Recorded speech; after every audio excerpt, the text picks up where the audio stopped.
Congratulations! Your degree in customer service has rewarded you with a remote job at Valdivian, one of the foremost megacorporations of our times. Though your house may be large, it is empty, and its halls long for visitors. The sticky notes on your bulletin board remind you of your ultimate aims, but for now, it's time to get to work.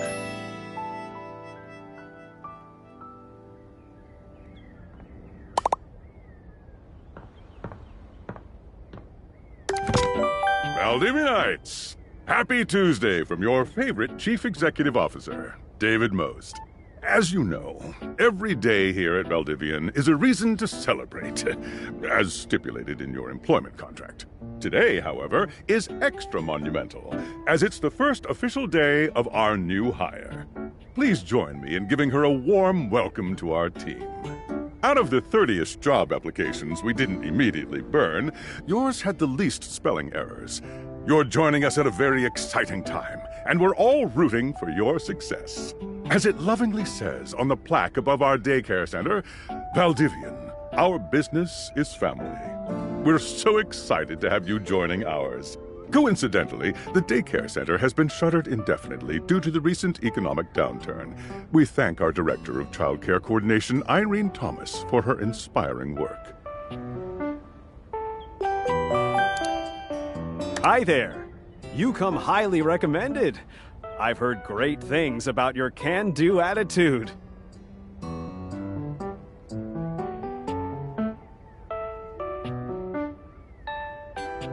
Oh, you are so welcome. I'm Tom, your manager. But you might find it easier to think of me as a leadership principal guidance associate. I'm not from your town myself, but I have heard great nice things about that specific locale. Seems like you are a customer success strategist. That's wonderful. You should be proud.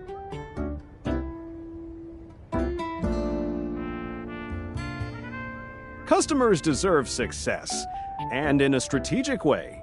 What could be better? Okay, champ, I'll let you get to it. Hey, you there?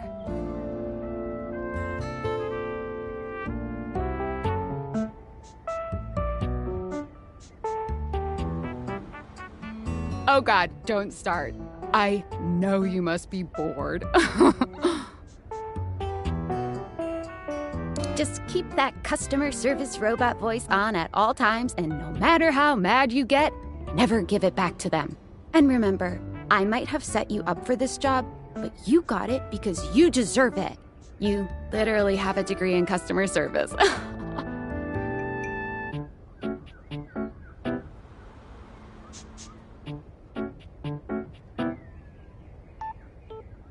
That's right!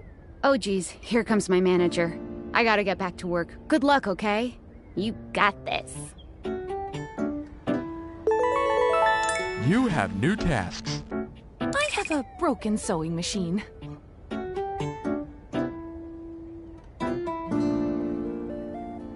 Oh, I don't know. It stopped sewing a couple of years ago.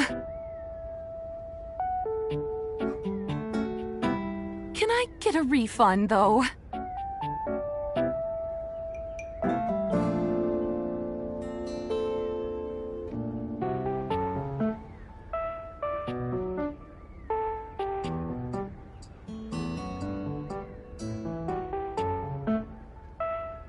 You're such a corporate bootlicker. I'm gonna minus your star rating, bitch.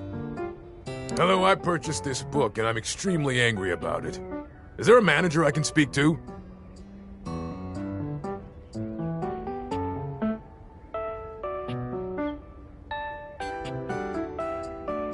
Damn right you're sorry. Sorry looking. A refund? A refund? How dare you? I ordered this couch, but it popped in on my kitchen is all wet and covered with wet stuff.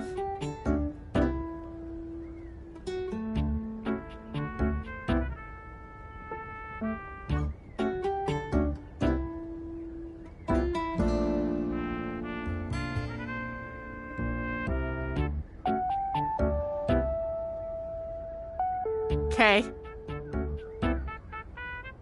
Yay.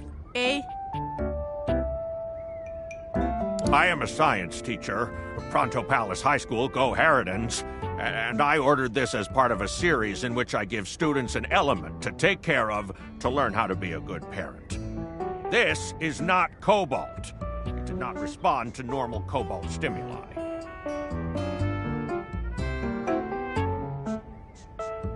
Well, normal cobalt is ferromagnetic. This is paramagnetic.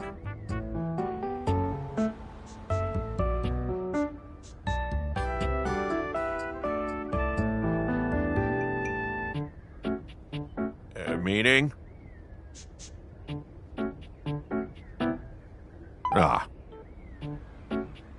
Hello, my name is Emmanuel, and I have counted precisely 480 paper clips in this box. I would like a refund promptly. Thank you.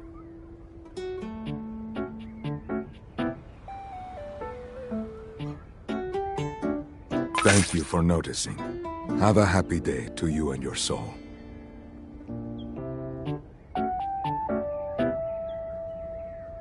Valdivianites! Salutations from the chatbot that has replaced your CEO, David Most. Just kidding. CEO is an extremely important position, and there is no way a computer could ever replicate the ingenuity, expertise, and warmth I utilize daily to bring leadership to our team and value to our shareholders. Humanity is absolutely integral to the transformative work we do here at Valdivian, and I will defend the essential importance of human contributions in every single aspect of this company.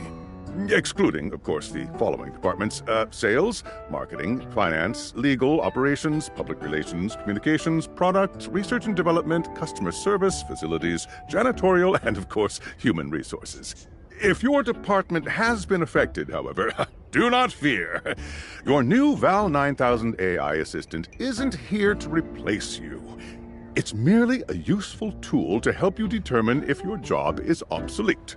Speaking of, please join me in bidding a fond Valdivian farewell to Glenn Bernard and the amazing artificial intelligence team that built the Val 9000. While the Val 9000 has unfortunately determined your incredible skills would be better utilized elsewhere, your contributions to our shareholders won't soon be forgotten.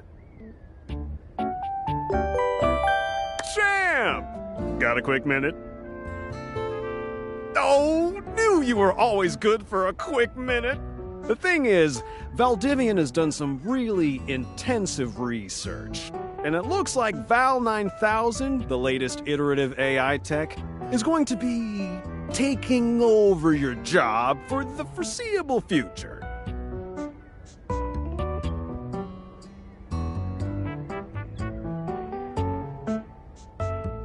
So I guess we don't necessarily need you around anymore, but we can't exactly let you go without cause. You and I are in something called labor limbo. We'll be around until we specifically muck things up, which then they can terminate us with cause. So, no muck. I'm over here doing my best too. Keep following the leadership principles and I'll check in with further updates. So, are you one of the affected people? I mean, I knew this was coming soon, but didn't expect it today. Sorry for getting you this job and then getting you fired. Oh yeah? That kind of makes sense. In a completely twisted way, of course. Well, they're gonna lock you out of here on your computer, so we can't talk here anymore. Are you on Discord? Well, you do now. We should talk there more. Who knows who's listening to us here? Talk to you later.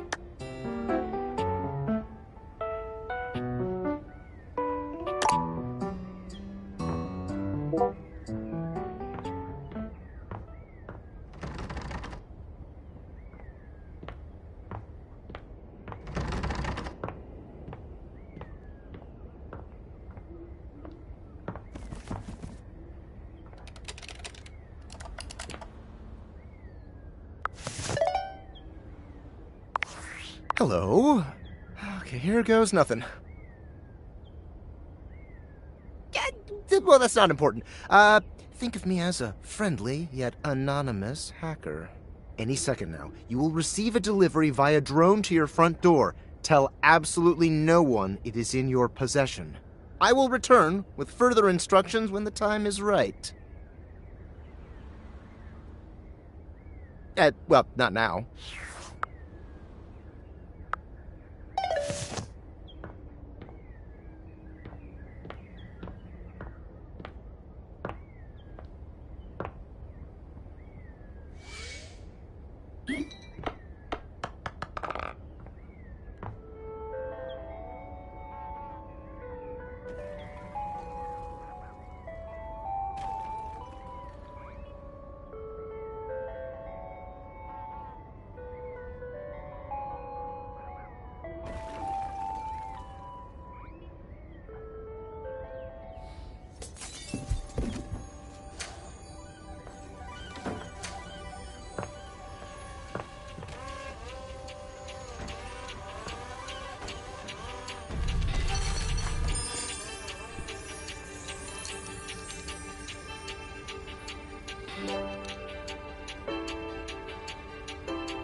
You're not quite sure how it happened, but there's a smiling, pink-haired stranger standing just a few feet away from you. You don't remember inviting anyone over. You certainly remember inviting someone this cute to your house. Hey there! Your life is about to change. Hope you're ready.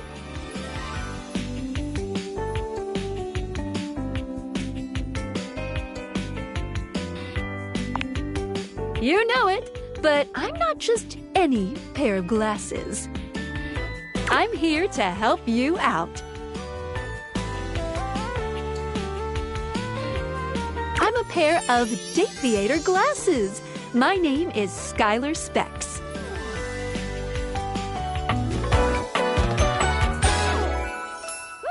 Woohoo!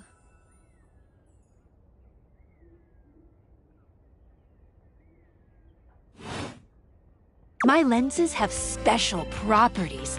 They allow you to directly acknowledge a thing's existence.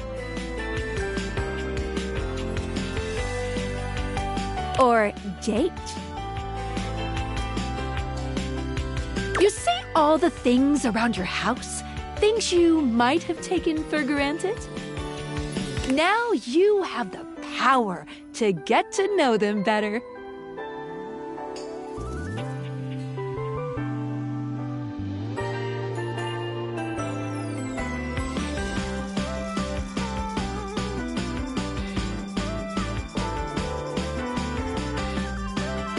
A lot better.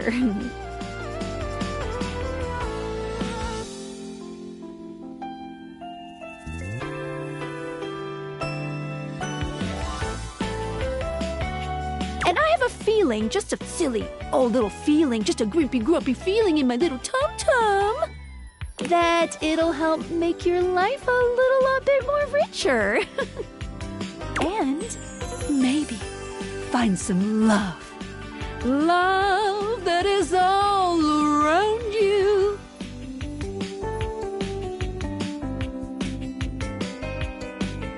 In fact, let's go on a date right now.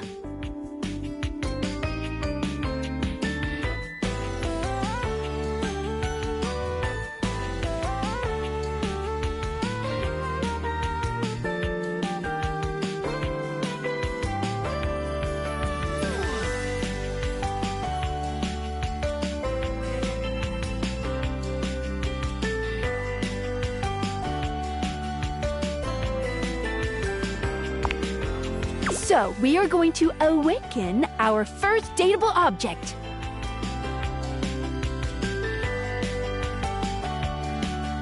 Go up to a door, any door, and shoot some cool beams at it. Yeah, pew, pew, pew, pew, go, go.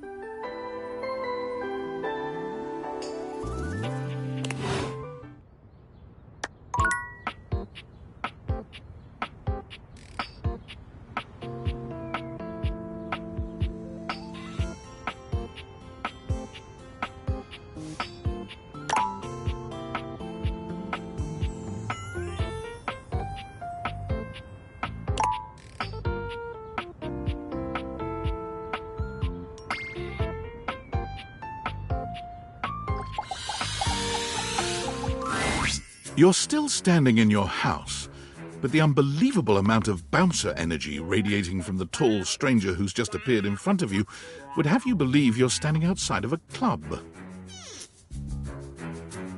No funny business. I don't want to see those spectacles being used for something untoward.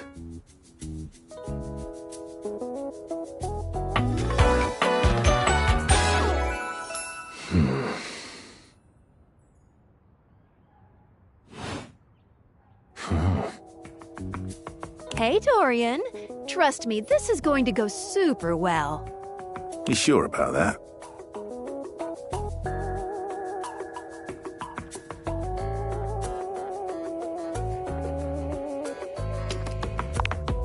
I'll believe it when I see it. After awakening an object for the first time, you get to speak with them here.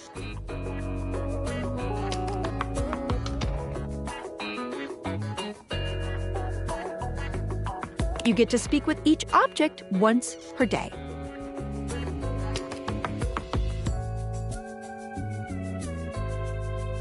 We get a little knackered by using this newfangled date viator rubbish, you see. Sometimes when you reach a certain level of affection with a dateable object, your relationship status changes.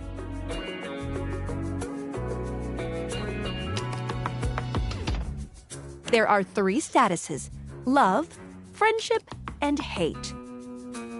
Love can get you towards some really special paths for those you are truly interested in. But it's not necessarily the best of the options in my mind. Dorian is a big defender of friendship. If everyone were friends, the world would be an awful lot safer, in my opinion. I've seen the complications of love.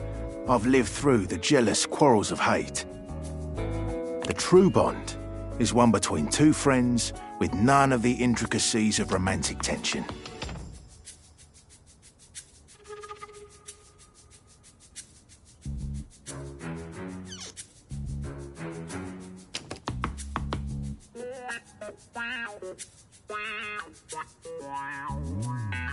That's our bouncer Dorian talking, but you can go toward whichever one you like.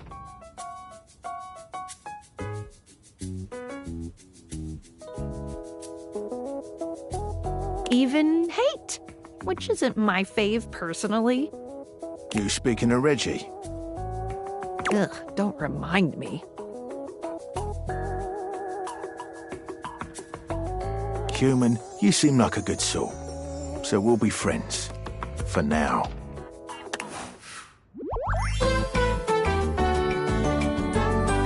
Friends, as it should be.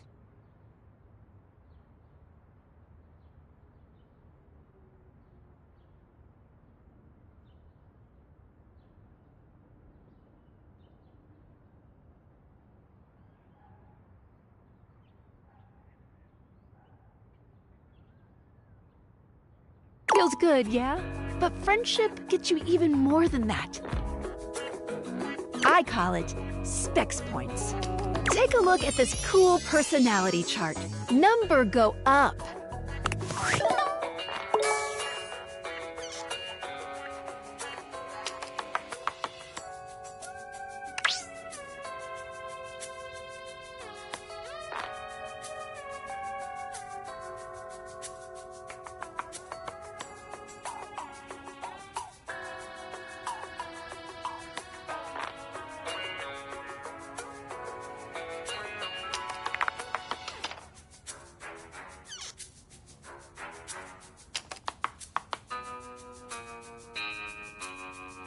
Each dateable object has points to give whenever you achieve an official relationship status with them.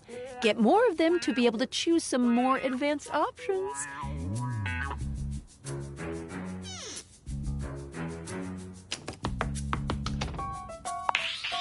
You wear it well. You can check out your Specs Points on your phone, which... Wait. We gotta talk to your phone. Duty calls, love. Bye, Dorian. Take out your phone and then shoot my beams while it's out.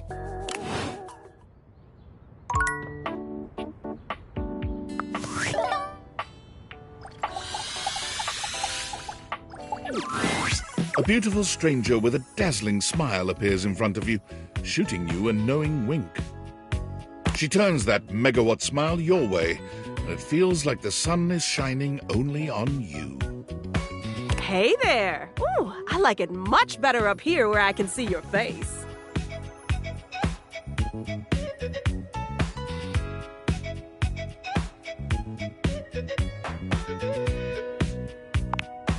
Your life just got a whole lot better. That's what. Of course, to really enjoy it, you're gonna need someone to show you how things work.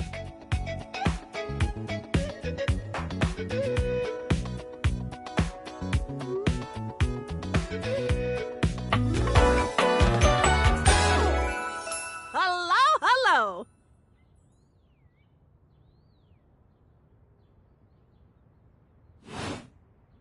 Hey there.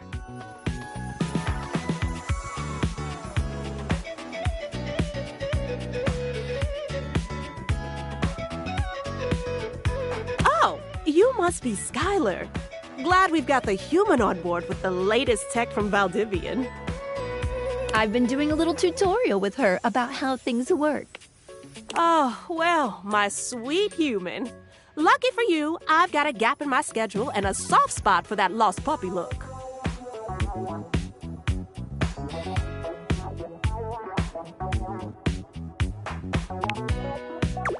All of them. Yours, mine. I stream sometimes for my own socials.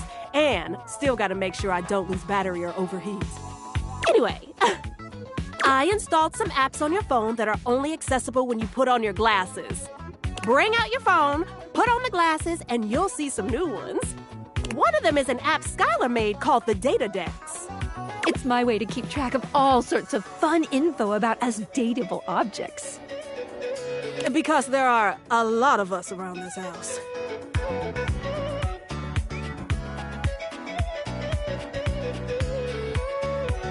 Ooh, you know what? Maggie the Magnifying Glass also just dropped a really cool app.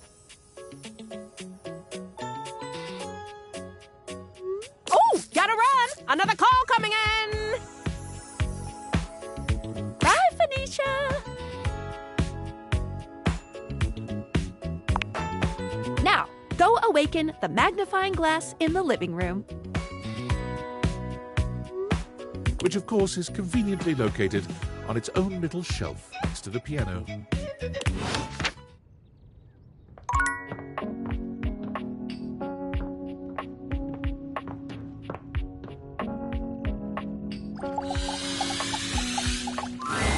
There's a distinct air of mystery to the private eye that stands before you.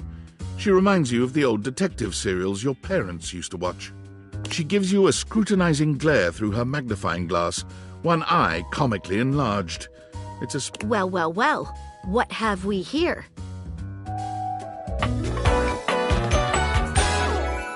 Aha! I think I've seen a description for someone wearing just such a fantastic red shirt. You're not a suspect, are you?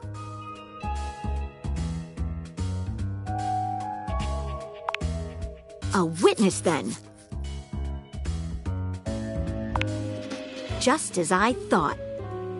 Maggie, it's our human's first day talking with us. Go a little easy on her. Interesting. These glasses come in from the outside and are already trying to influence my case? Trust me, this human has a lot of potential to make this house a better place.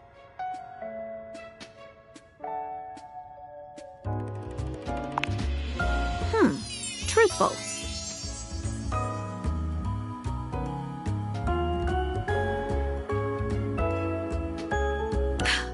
Regardless, as you are the human, I should give you a way to track down all the suspects yourself to keep you on my side, hopefully. I call this feature Rumors. It's installed on your phone. Ooh, that tickles. Unlike Skylar's Datadex that gives you the lowdown on those you've already met, Rumors tracks clues you've been given to locate all the pesky, hidden objects that are tricky to find. It's good for rounding up suspects, tracking down evidence, and getting a sense of the household scuttlebutt.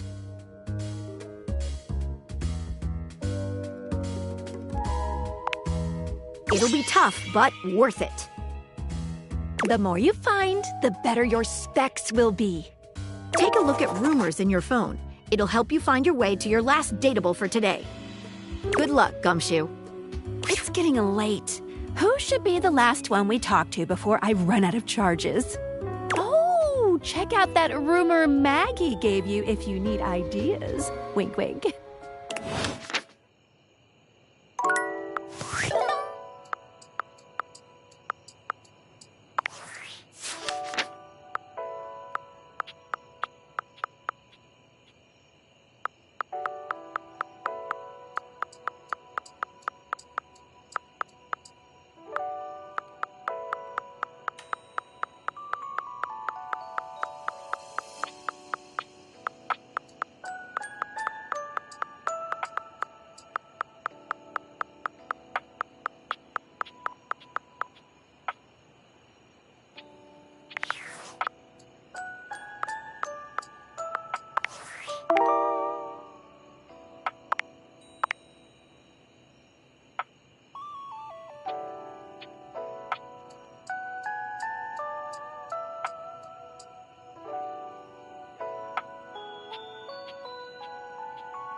Standing here in your bedroom, you're struck by the realization that it's been entirely too long since you had anyone near your bed who wasn't, well, you.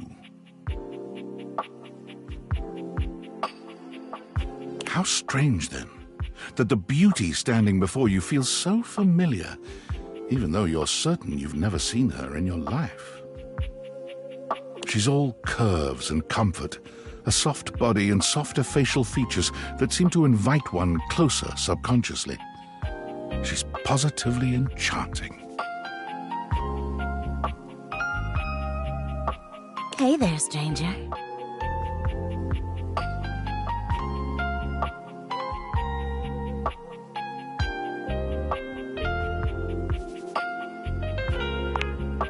Because you do. I'm Betty, and I'm your bed.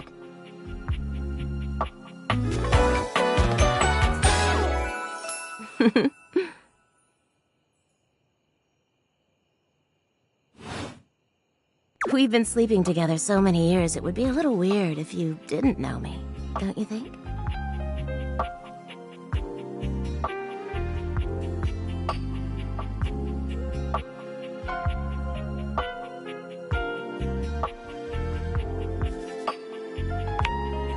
I've been here for it all, darling. But we can make some new memories from here on.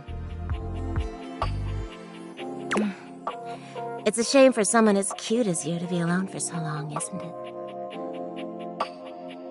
Will you be bringing someone back here anytime soon?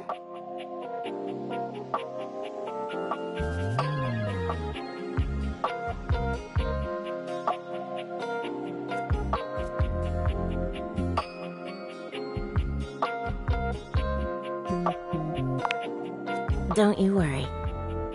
I have a strong feeling that'll be changing soon. Oh, by the way, Skylar told me everything. But don't you worry, I might be here now, but you can still sleep in your bed just like you always do. You can choose to talk to me or not. But I do hope you'll come talk to me. It'd be nice to finally get to know each other.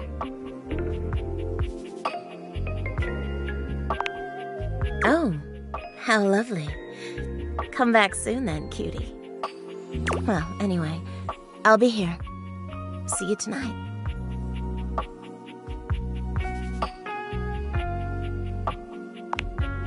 I can't wait. Sorry I'm late. I took a look at rumors and got caught up in some real head scratchers. We can talk about it later. For now, let's go to sleep. Today, I kept you on a tight schedule, but tomorrow is a brand new day, and you can truly experience your new powers to your heart's content. Oh, hitting the hay already? Come get comfortable then. Good night. See you tomorrow.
Good morning.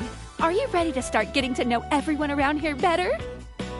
Maybe finally find some love?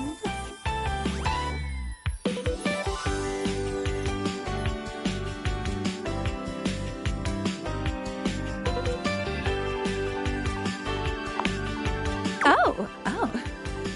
You certainly can.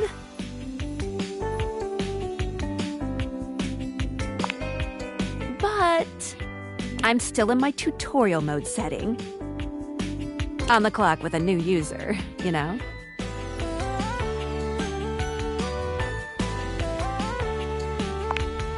You betcha. So, if you want to get to know me better, take a look at my app starting tomorrow and we'll see. Any other questions? Glad you asked. I was sent to you for a reason. A mysterious reason.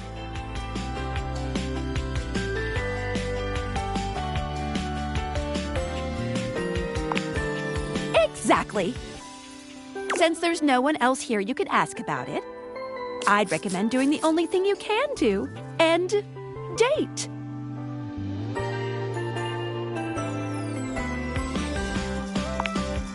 Any other questions?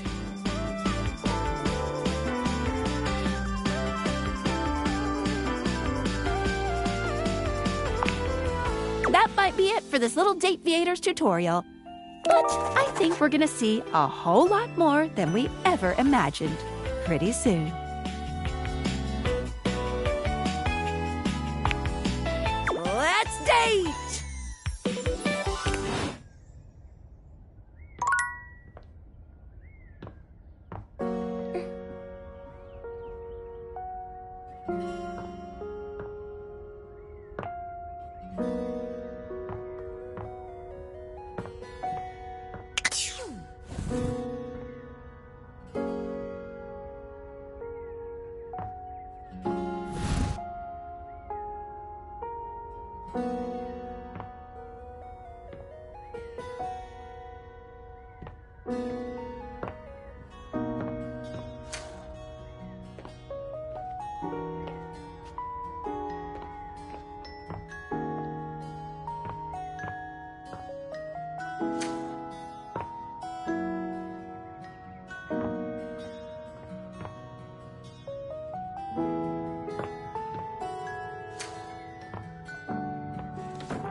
You've never been ashamed of your interest in tabletop games, but ever since you stopped seeing people, you've spent far less time role-playing than you used to. The cloak-wearing nerd standing before you reminds you of days gone by, when you used to gather around a table with your college friends and pretend to be someone else.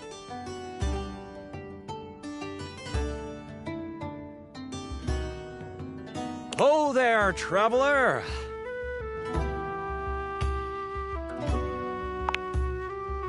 No.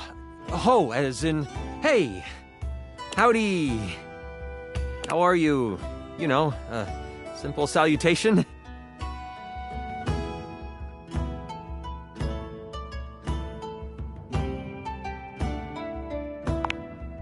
Ah, that's the spirit. I'm Chance, your D20. The mysterious cloak comes off, and you see the friendly face beneath.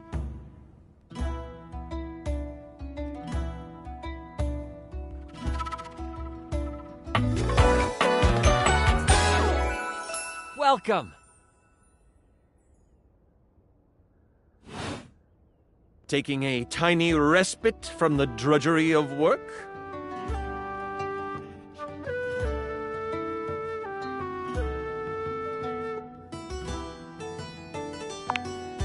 I actually have no idea. All I do is play. If you are up for a real adventure, I have just the thing for you. Have you ever heard of...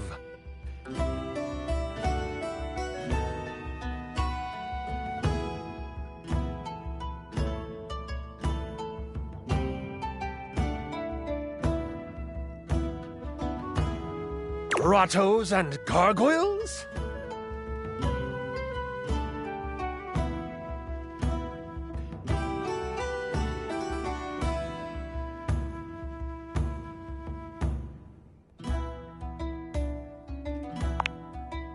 Oh, that's great! What's your favorite monster? Oh, and what about your favorite mystical weapon? Or class? Oh, I have so many questions.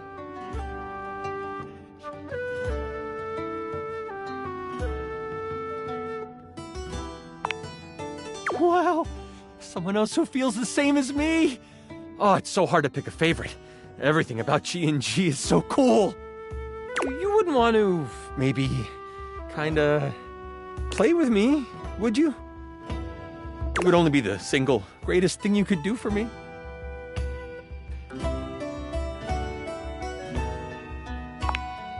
Chance's eyes light up, his hands balling into fists as he does his best to contain his excitement. Really? Holy crit! Someone to play with me! You have no idea how hard it is to find someone to play with.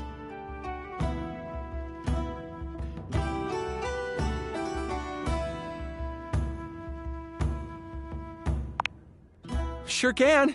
Don't you worry about that. Your chronicler will balance everything for solo play. Regardless, it'll give us some time to get to know each other better.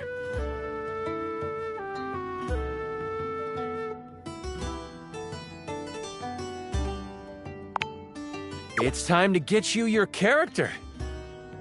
All we have to do is choose your stats, your powers, and your weapons. Then your armor, your lineage, and your gargoyle gauge. Although I might leave that out for this first character. It's an optional setting. See, you can have a portion of gargoyle blood running through your veins, which lets you...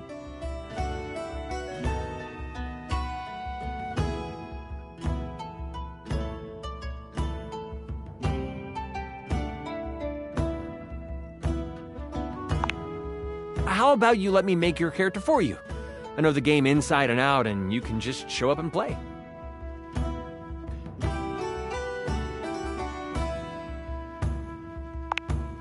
Oh, I'm so excited.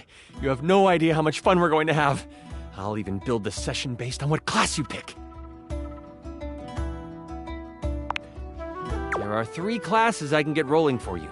All of them are awesome, but they won't be too much of a challenge. I'd suggest the Troubadour, the Guardian, or the Enchanter.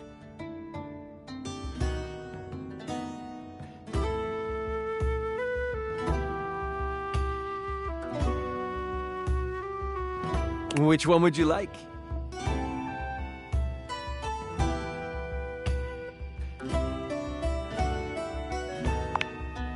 Sure. Let's start with the Troubadour. Loved by the locals for their wit and their voice, this magnificent magical minstrel can change the outcome of a dire situation with a simple tune. And with a liar by their side, this slick and seducing stupefier is sought after by those who wish to trade both coin and secrets for songs. Don't be fooled, though. The Troubadour can hold their own. They are a healthy hero, able to take hits with the best of them.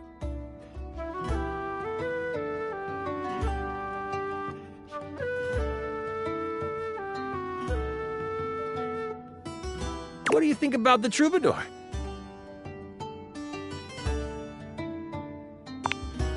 The mighty Guardian. This sword-wielding warrior of light and all that is right vows to protect the citizens of the realm. This is one beefy class. While this particular participant can pack a punch, they aren't the smartest of the classes. If there's a problem, they will try to solve it by punching.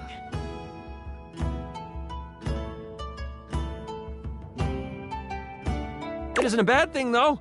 A well-equipped Guardian can take down the most vicious of gargoyles. Their fighting record is just as shiny as their armor. Thoughts on the Guardian?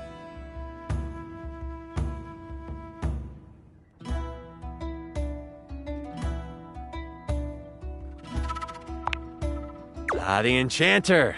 The magic slinging specialist who calls on charms to complete tasks. Shrouded in secrets and itchy cloaks, the Enchanter is a master of the far-off flaming finger.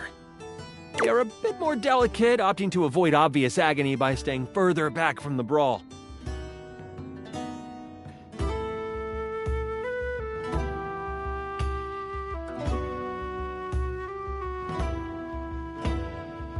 Don't think they aren't good at busting heads.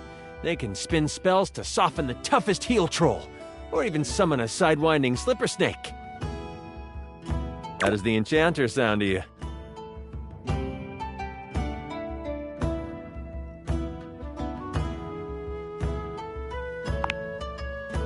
I'm so excited!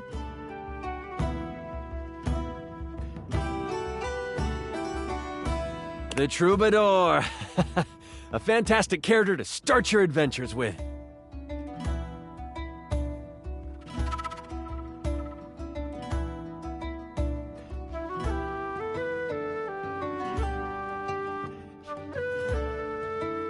I hear that Dasha wanted to roll with a guardian if someone was playing Troubadour.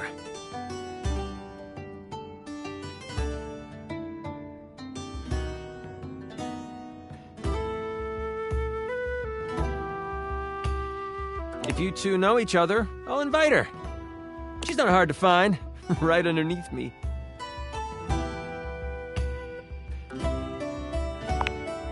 Now that I know who you want to be, it'll take me some time to finish building out the session for you.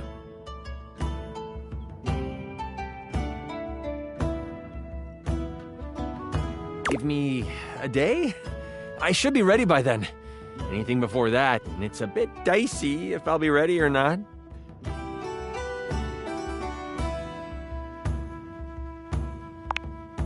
Haha, me neither. Oh, it's been so long since I've played. I'll see you then.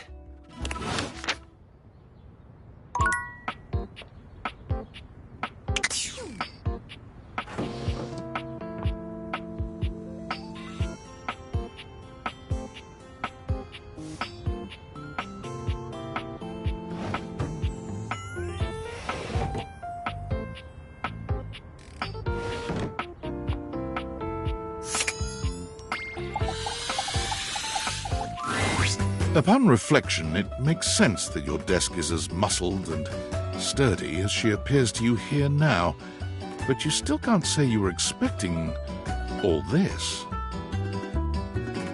She looks like she could snap you in half with a pinky, but also like she gives the most incredible hugs imaginable. Aha! A stranger! I am Dasha, and you have quite the look on your face. Ha!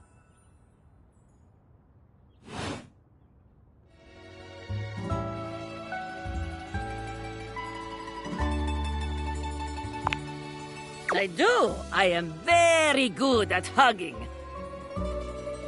But they aren't just for hugging. All day long, I am lifting. Holding so much on my shoulders, day in and day out. My job demands muscular perfection. That's enough about me, though. Tell me about yourself.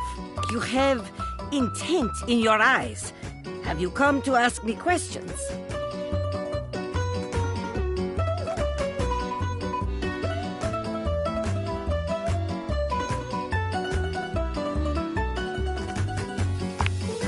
I see much here through the day.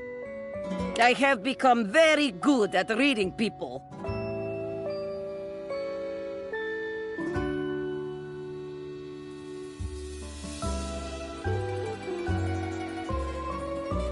Your eyes might as well be question marks.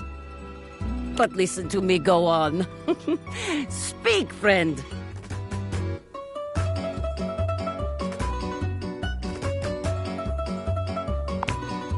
And you have come to Dasha to help you do this, yes?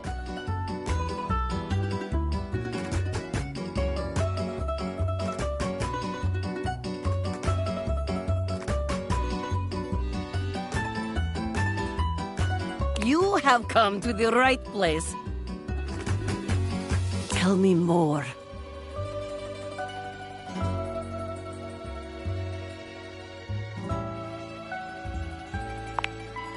That is no problem.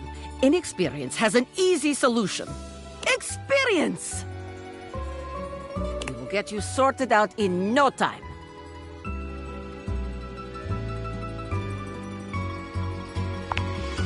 This is the spirit. You are winning already.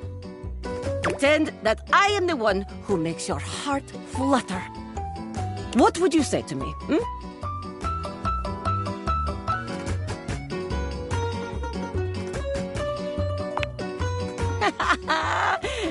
you are funny one. Great joker, you.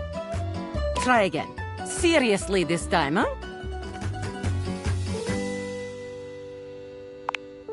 We are only just meeting, my friend. It was very funny, really. But the time for joking is over now.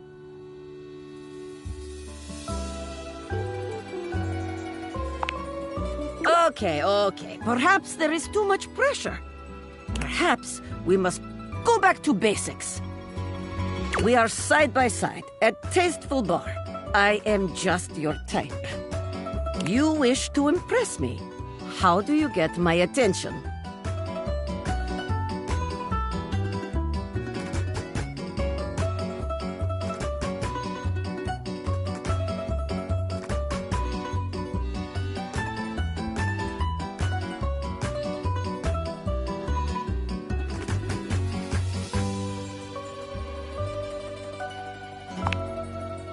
Oh, you would like that? Come here. Dasha lifts you ably with one hand, raising you high off the ground as easily as you might lift a pillow. She sets you down with a proud grin. You seem to enjoy being lifted over my head like barbell. I rather enjoy it myself, to be honest. You are like tiny feather. Lifting you is like lifting baby.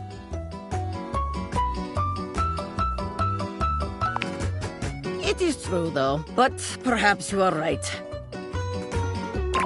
Wait, what am I saying? We are here to train you, not Dasha. We must focus.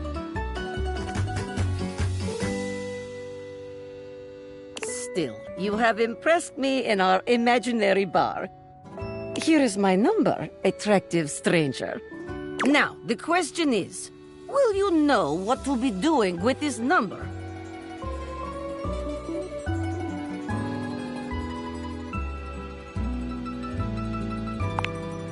Yes! Tasteful, classy, excellent. Excellent work today. Come meet me another time if you wish to continue your lessons. I have much work to do, but I have enjoyed our time together here. See you next time.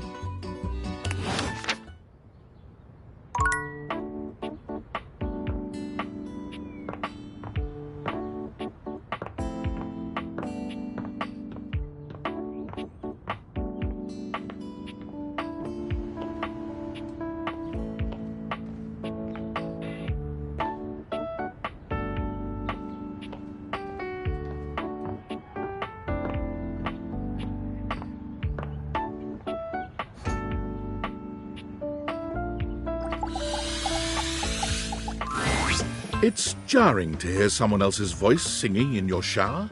After all, you haven't brought anybody home since you've been here. But this isn't some forgotten paramour from the night before. There's a singer in your bathroom, and he's using your showerhead as a microphone. While his singing may be less than professional, he certainly looks the part. His handsome face is framed by glistening ringlet curls, and his clothing has a sterile, hygienic vibe. A stark contrast to the smouldering, sensitive artist you see before you. Honka, honka, wet hot love. Honka, honka, wet hot love. Honka, honka. Oh, hey! Oh, jeepers. Didn't hear you come in. I weren't expecting company, especially such a ravishing company. Come right on in, darling. Be sure to wear a shower cap or you're gonna get yourself bloody wet.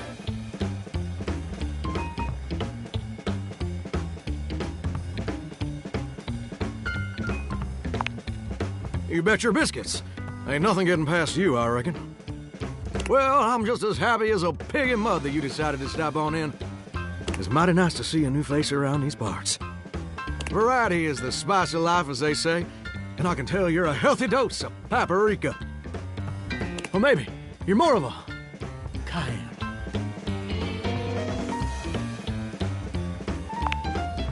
Sweet. Ooh, that's sweet. Like nectar straight from the honeysuckle. Unless you ingest a whole spoonful, of course. But you can't fool Johnny Splash.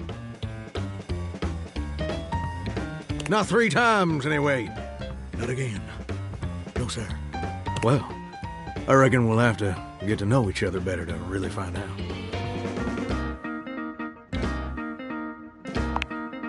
Well, you're mighty welcome. Name's Johnny Splash. Whoa! And I just want to make absolutely sure whoever saunters over my way is treated with the most respect and hospitality a gentle shower like myself can offer.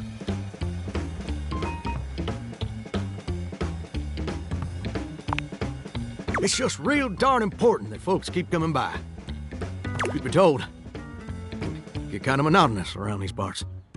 You know what I'm saying?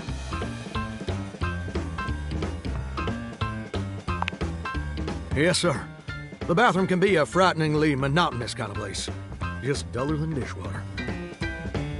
Or toilet water, as the case may be. I mean, just think on it for a second here. Would you go to a bathroom to have yourself a good old time? To experience something new and exciting?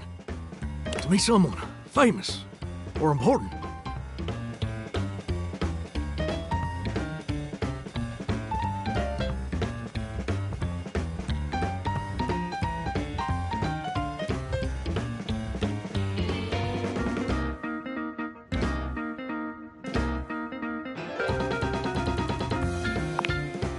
See, that's exactly my point.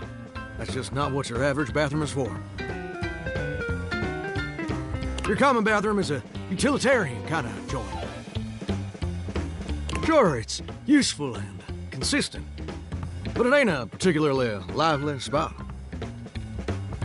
Ain't no nightclubs in no bathrooms, you know what I'm saying?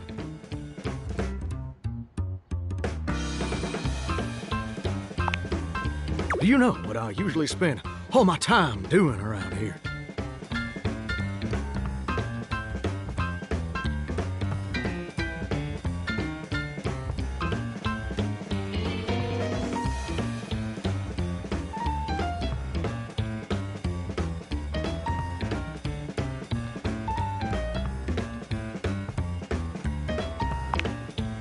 Heck, I wish.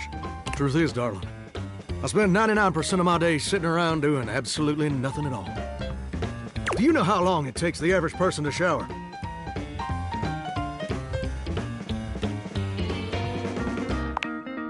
Very close. But no! It takes the average person 12 minutes.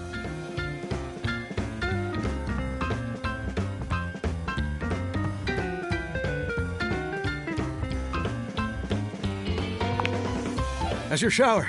I ain't here to pass judgment, baby. That's between you and the Department of Water and Power. And God. Here's my point about showering. For the average person, it's 12 minutes. I looked it up and everything. 12 minutes of a water spraying, shampoo foaming, washcloth scrubbing routine. And don't get me wrong, those 12 minutes ain't bad at all. But do you know how long a day is?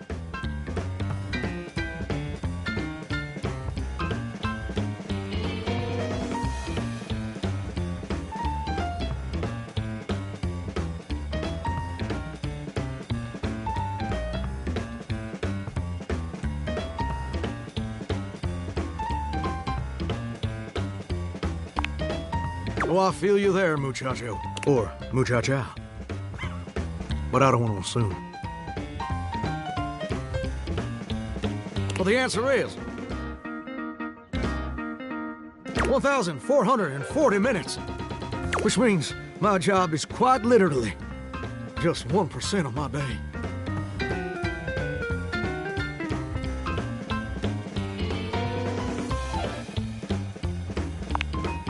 Listen, pal, when it's your turn to complain, I look forward to hearing all about your personal issues. But right now, I'm the one monologuing, baby. And here's my beef. See, I'm a shower. If I ain't being used, it ain't like I can just get up and go boogieing down at the dance hall or something. I can't just hop on over to the malt shop for a milkshake and some light canoodling.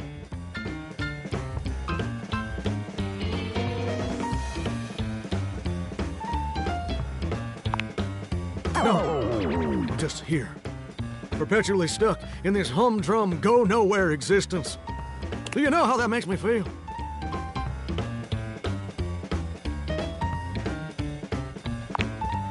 You're gosh darn right. Sorry for swearing, Mama. It makes me feel unfulfilled, listless. Bored stiff, like a scarecrow in a cornfield. Like I'm gonna be stuck here forever. And all my dreams ain't never gonna come true.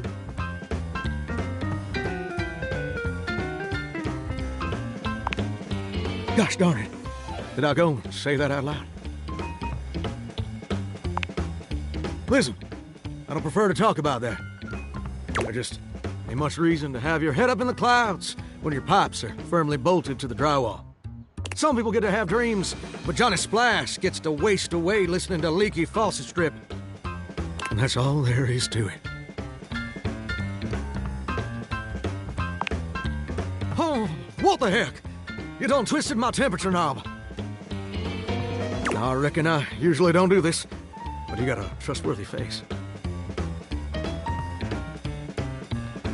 Plus, I'd be lying if I said I wasn't just a little bit sweet on you. So, I'll tell you my super secret dreams on one condition.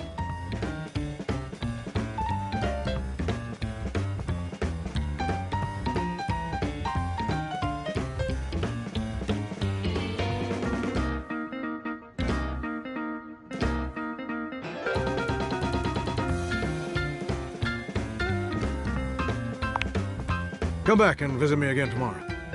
Show me this ain't some meaningless fling for you. Come back around, and I'll share with you the secret I ain't never shared with anyone else before.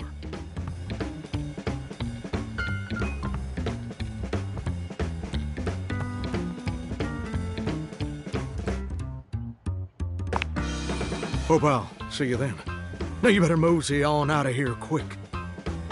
Plumbers are coming soon to fix my water pressure issues.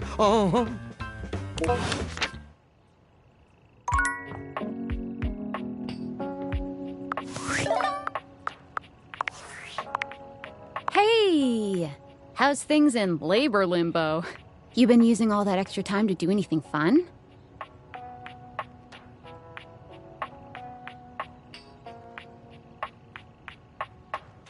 Thank God I could use a little gossip. What, just out of nowhere? So what was it? What power? What? I know you've been watching too much anime. What do you mean? More? I'm still on the first part. You understand how insane you sound right now, right? Like, if you were literally anyone else, I'd be like, oh, this person thinks I'm stupid. You're serious? You're not fucking with me? Just, what do you mean? Like, how? What? You seriously have magic date furniture fuck glasses? Date theaters? This is too much. I'm not equipped to process this today. I'm logging off. Goodbye.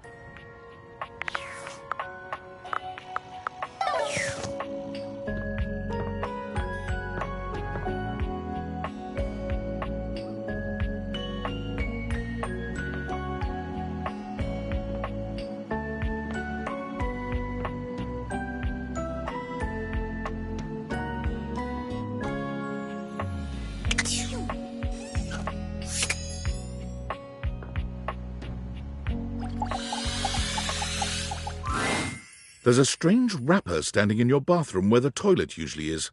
He's dressed in white and gold. But where his outfit is clean, the look he gives you is downright dirty. While you might be curious about this toilet man, it seems more than clear that curiosity doesn't go both ways.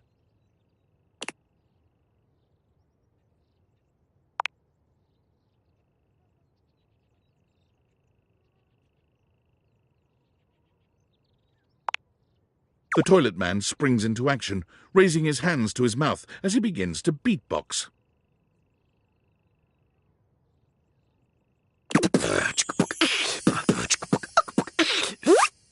Lil Crapper's the rapper, he knows how to go. Planning and drumming or both about flow. You black these pipes, he'll be ending your life when he slams your head into the bowl. Oh, on a toilet roll, Jean-Luc Bissois, out of control. Over, under, never, blunder, spitting more words than an ancient scroll.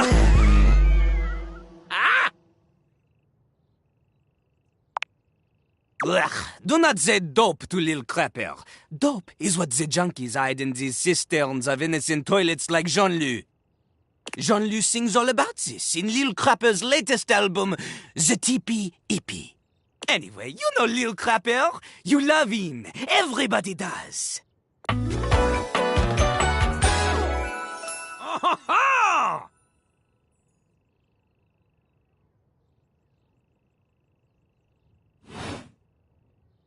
You come to hear his beats, or maybe you ate the pizza. You come to take a seat so you can deposit the food you eat.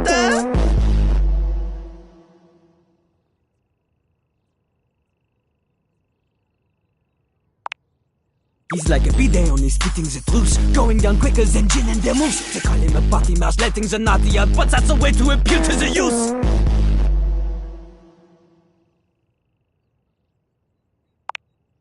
Man, you ain't the youth, get out of here! Lil Crapper can't hang with posers, you know? It hurts his image. If you are a poser, you get out of Lil Crapper's face.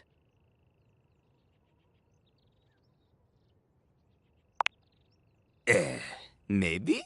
Show me what you got. Show me. Show me Lil Crapper is not alone on this stage of tile and stone.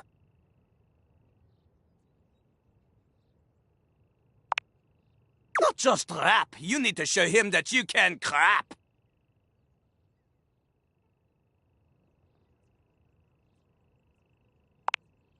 Crap. Crapping. Short for cool rapping. Lil Crapper is always crapping. Now it's your turn.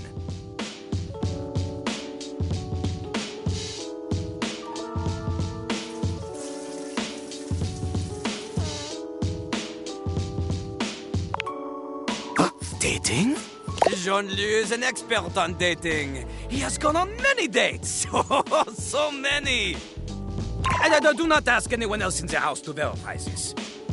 Jean-Luc knows the key to dating is to wow the other party. The ladies, gentlemen, and those between will be hanging off your arm in a limousine. Provided you can clean it, you can cap the wall. But without rapping, you will not be dating at all.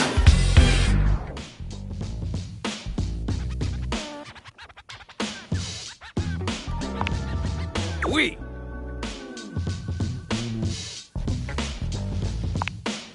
Not from Lil Crapper.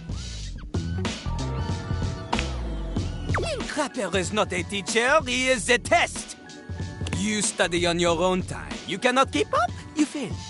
But if you can match his rapping skill, then you will be able to woo anybody. If you have the skills to woo Lil Crapper, then any partner will be within your reach.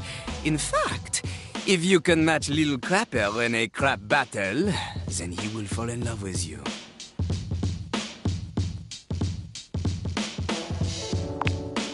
Cease your flattery!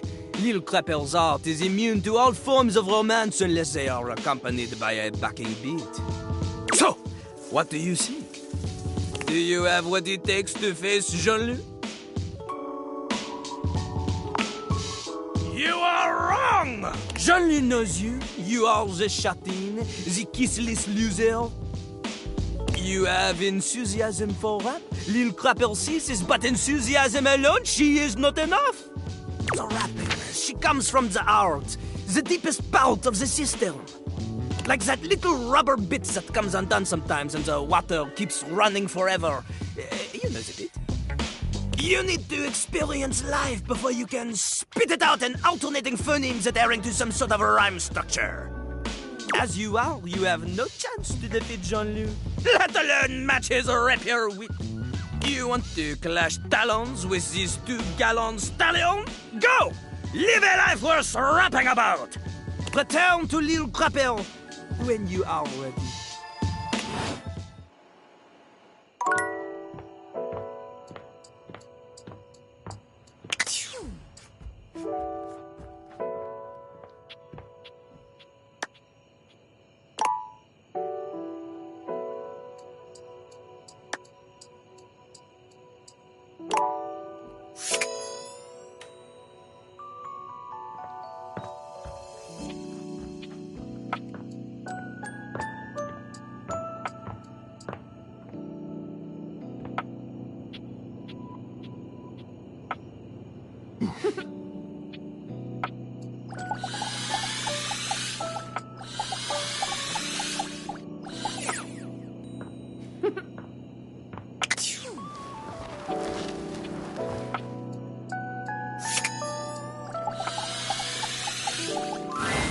Dorian is less clothed than the last time you saw him, but when your eyes meet, he doesn't seem the slightest bit embarrassed. It's almost like he wants you to see him like this. Oh dear. You've caught me in my horizontal state.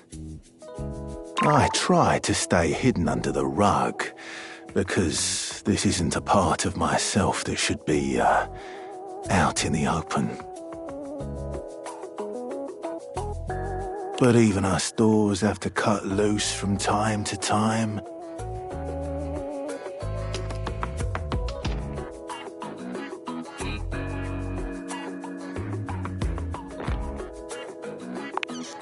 Kindly replace the rug and I'll think about it.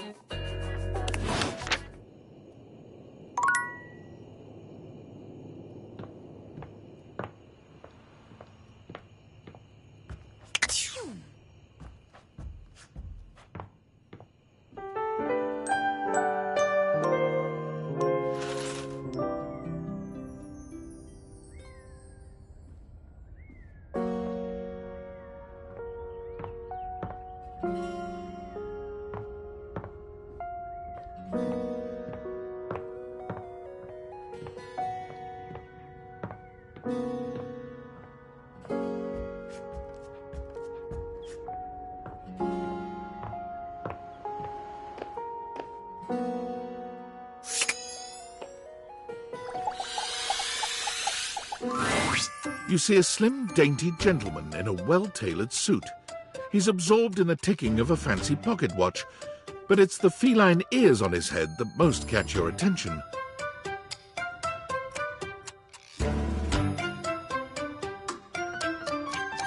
A tail sprouts from just above his backside, moving back and forth in time with the watch. Tick, tick, tick.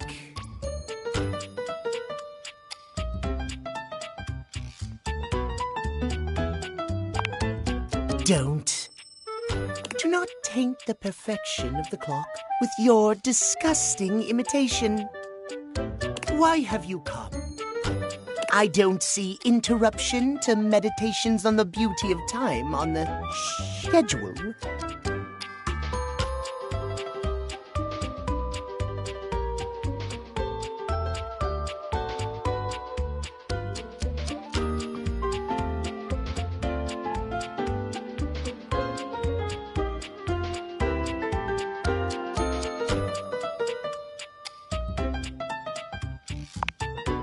Oh, well, I can certainly make time for that. Perhaps you do not know this, as so few are as attuned to time as I am. But punctuality is of the utmost importance.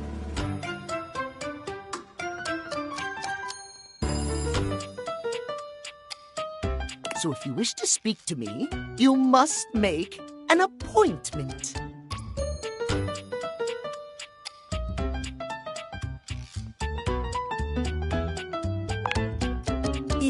VIP stands for very intelligent and punctual, then yes, I am.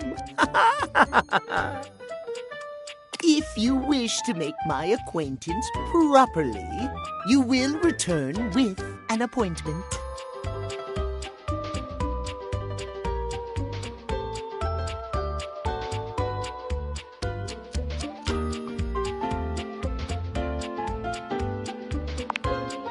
Sweet heavenly hours, I was so busy reprimanding you, I forgot to introduce myself. Not that you didn't deserve it for breaking from the schedule, but it is no excuse. Timothy Timepiece, at your service.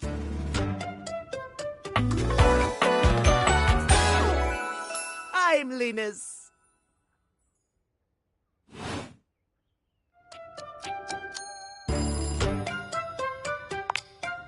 It most certainly does not. We should all be obsessed with the beauty and perfection, the safety of it, really. As long as one abides by the schedule, nothing can be out of place. You will abide by the schedule, won't you?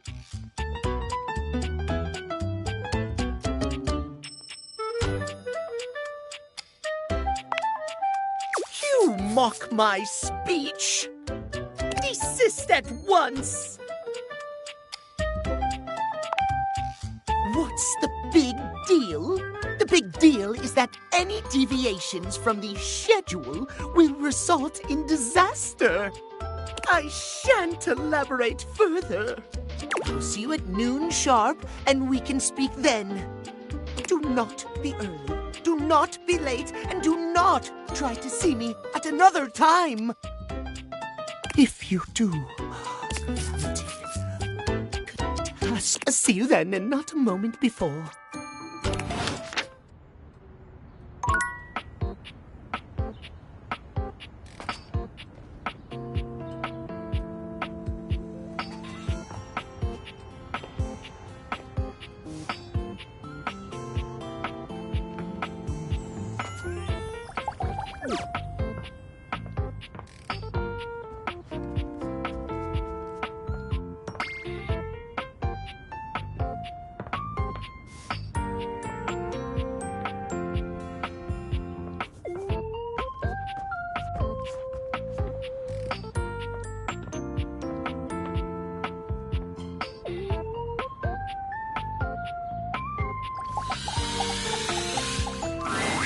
A beauty dressed in black and gold stands before you, her eyes closed and one hand held delicately to her chest.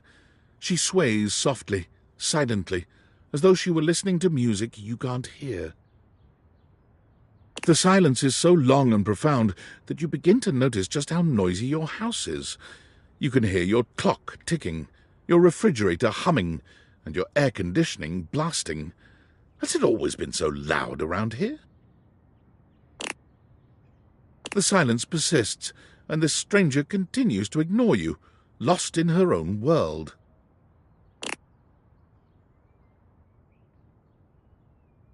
Whatever it is that she's doing, she's clearly very serious about it.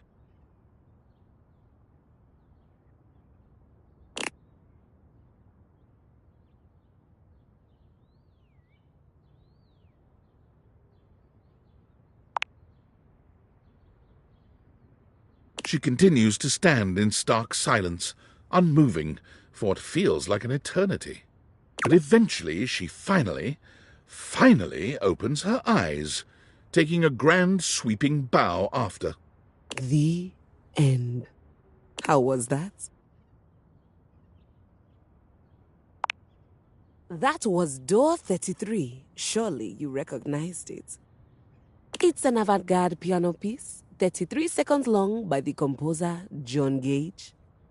Honestly, the man was a genius.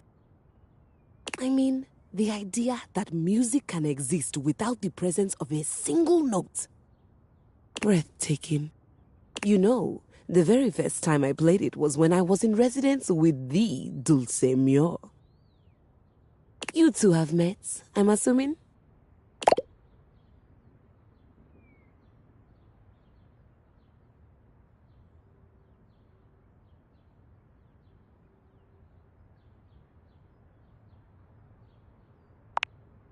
Music? I'm always talking about music.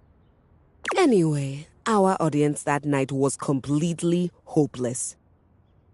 They all kept waiting for the music to start, as if they couldn't already hear it. A rustling program, a muffled cough.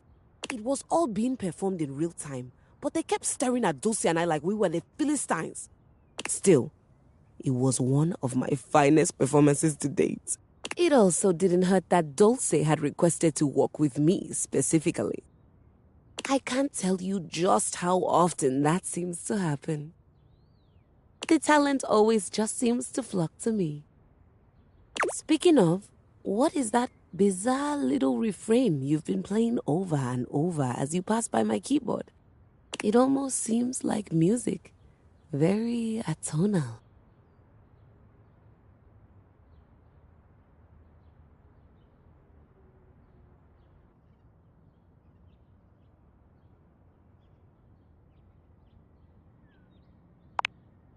Valdivian, is he a composer?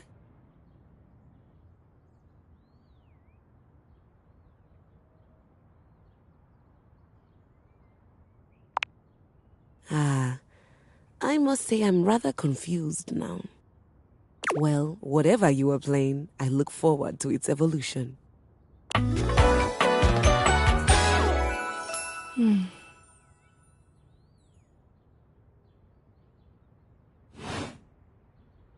So long, maestro.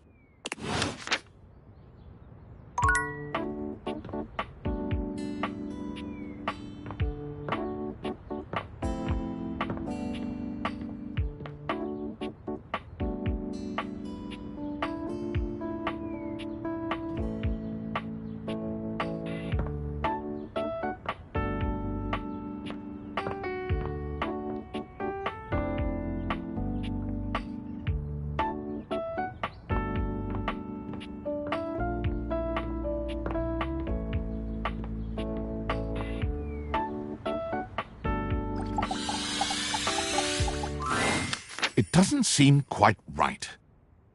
What you imagined you were aiming the date theaters at turned out to be... Me, Lucinda Lavish. The best character in the whole goddamn game.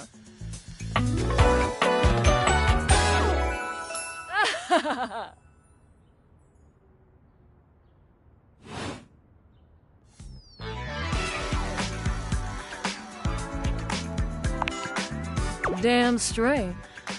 Watch this!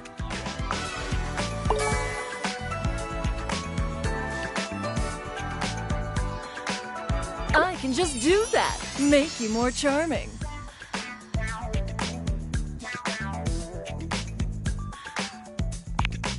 Welcome.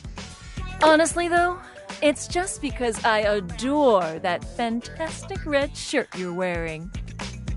Because I made it. You bought the very expensive DLC, and I'm your reward.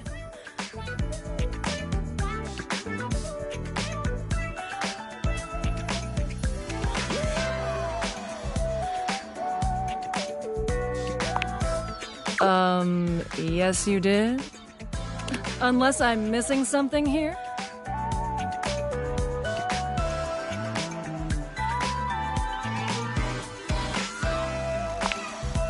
That's impossible. My whole reason for being is to provide more for those who paid for it. If that's not true, then what the hell am I?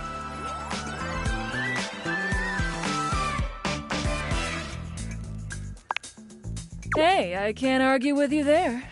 Your sacrifice to the endless money pit that is this game is not going unnoticed. And you will be amply rewarded. Lucinda mashes together her ample bosom. Amply.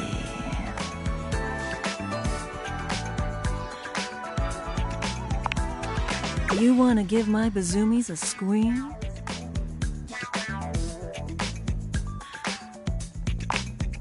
Which one? Left or right Bazumi?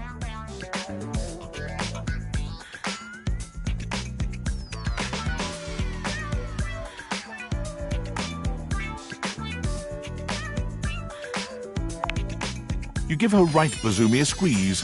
It feels firm, yet tender. Exactly what you had hoped. Nope. I'll save the other for later. Thank you for giving me your attention.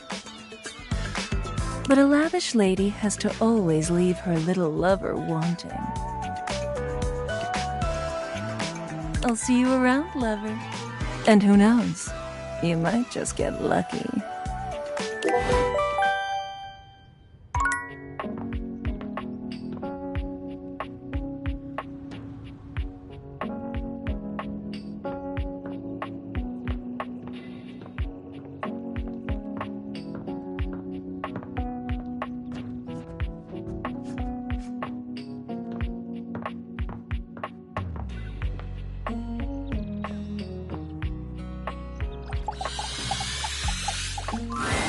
You're forced to crane your neck upwards as you try to take in the entirety of the blonde Viking towering over you.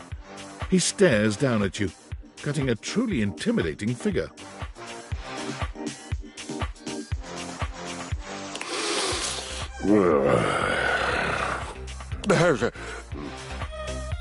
He says nothing for several minutes. You begin to wonder if perhaps your cross-trainer is broken.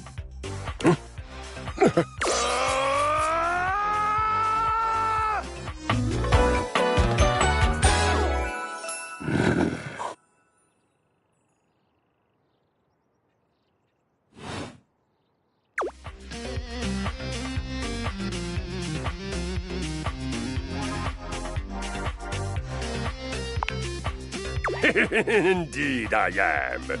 Big, brazen, and bodacious.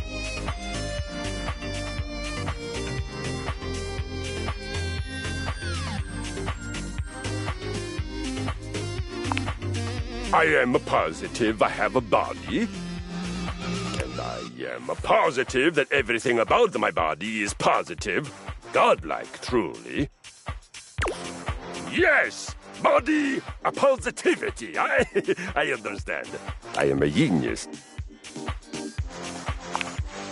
Of course I do. To do otherwise would be illogical. Are you accusing me of being illogical?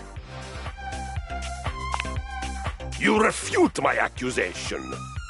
I feel it. The surge of violence within me. Come to me at this place with your weapon. Next we meet, and glory shall be mine!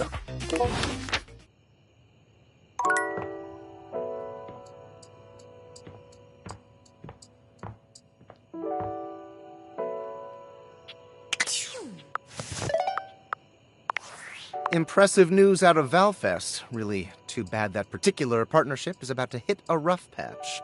But then David's never been great at partnerships. I see you've had the opportunity to test out the prototype. I'm enormously grateful to you for concealing the prototype, and I'm sorry I dropped all this on you so unexpectedly. I know protecting it is not a responsibility you asked for. Maybe not even a responsibility you want. But I had no other choice. Every other Valdivian employee's allegiance was unknowable, except you. Because you're paid the least out of everyone. I can't get into that right now. Anyway, it's not safe to talk. I will return when the signal is secure. Valdivianites! It's me, your CEO, David Reginald Most. I'm writing to you from the awe-inspiring beige pavilion at the historic Cottonwood Hotel just moments after stepping off the stage at the Valdefest keynote. Let me tell you, the room felt positively electric. And not just because of the incredibly dangerous grounding issues we discovered in the speaker system. No, tonight, our consumers, employees, and shareholders were absolutely buzzing at the launch of Valdivian's newest initiative. Bigger than the self-driving stroller. More revolutionary than Peninsula.com. Tonight, we unveiled to the world our strategic partnership with the U.S. government's Department of Overseas Violence. While the specifics of this groundbreaking collaboration remain on a need-to-know basis, I'm looking at you, Erwin, in product development. We are confident this partnership between the world's most exciting corporation and the most deadly military on Earth will absolutely thrill, inspire, and delight Valdivian superfans the world over. For everyone who helped produce or even just attended this year's keynote, please find me at the after-party so I can thank you personally. I'll be parked all night next to the Virgin Mojito Bar between the fax machine and the crawfish buffet. Semper Fi!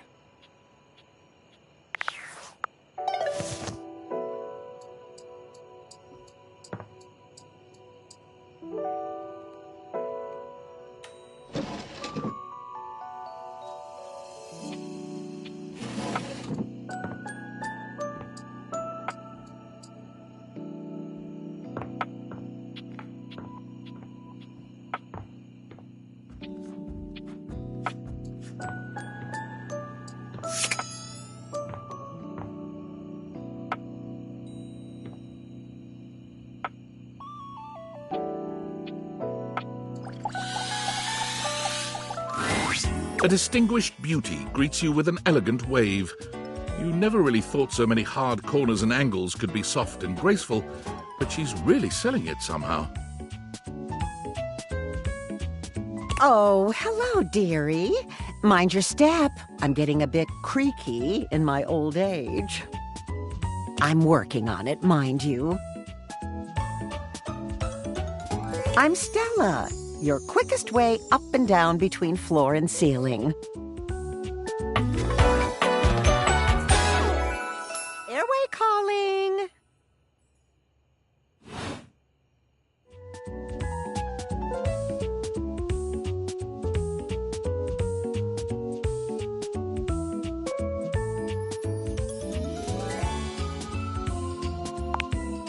Well, aren't you a sweet summer thing? I appreciate the sentiment. Still, one step at a time, all right? Just in case. And step and step and step and step. At least, that's what they say.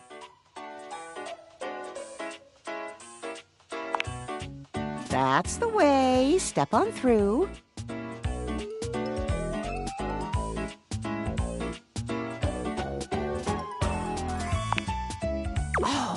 You've got to dream big, you know?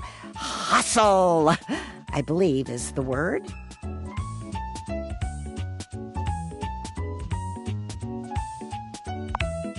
Oh, one of those tricky ones, huh? I'm learning a lot of new words lately. You'll have to forgive me. You see? Well... Stella looks everywhere but at you, trying and failing to find the words. Eventually she sighs, plucking up the courage from somewhere within her. Truth be told, I'm starting a business. She gives you a nervous but sweet smile. Oh, thank you, dearie. It's all a bit exciting. I've never really had a thing like this before. A project, a goal. Never really thought I would, truth be told. You know, if you were interested, I could get you in on the ground level.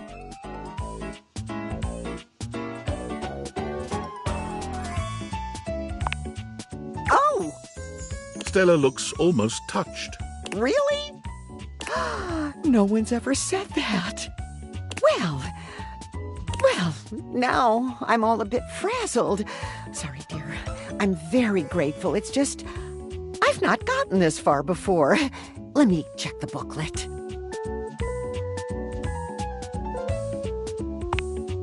They sent it to me when I signed up. Stella's Steps to Success. How to sell that sale and change your life, generate passive income and financial freedom, all from the comfort of your own home. Stella pulls out a pamphlet from deep in her bag. I memorized that part at least.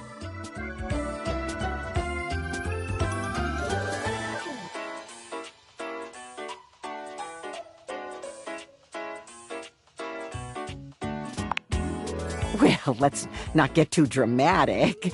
It's hard work, sure, but isn't anything? They even tell you that.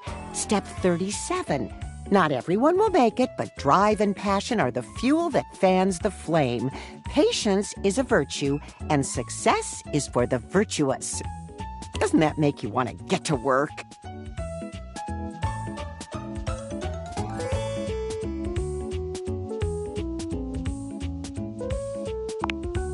Yes, actually, it does. Make something of myself. Oh, I really have gone off track now, haven't I? Booklet or not, this is a mess. Look, dearie, I'm so sorry to ask, but could you come by again someday soon? Give me another shot. I'm still working on my nerves. And there are really a lot of fans. I'll throw in a free sample. Gotta get rid of them somehow.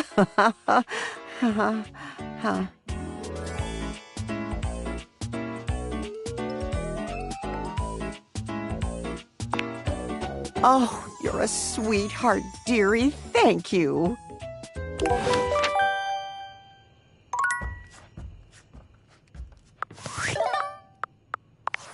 Valdivtianites! Yo! It's your boy, David Most! Coming to you live from the best virgin mojito bar ever. Like, this stuff for real is legit so good. I've had like 12, and I feel amazing. Can't believe there's not any alcohol in it. JH19! Hey, did you guys see how dope that presentation was? We rocked that!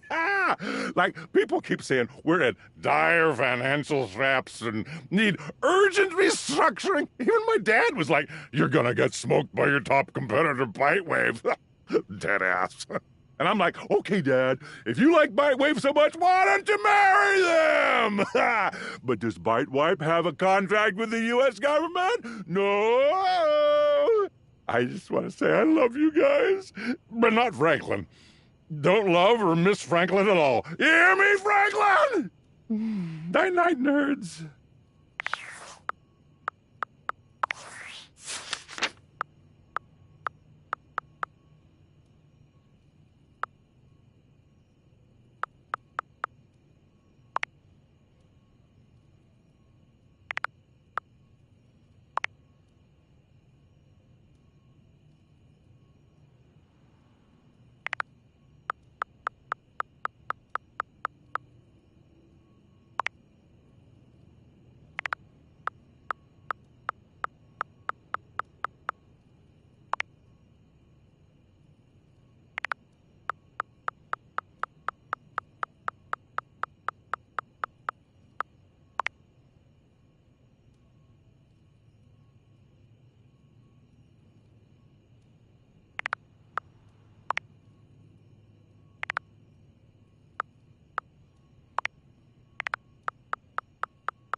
My faithful traveler, you have returned.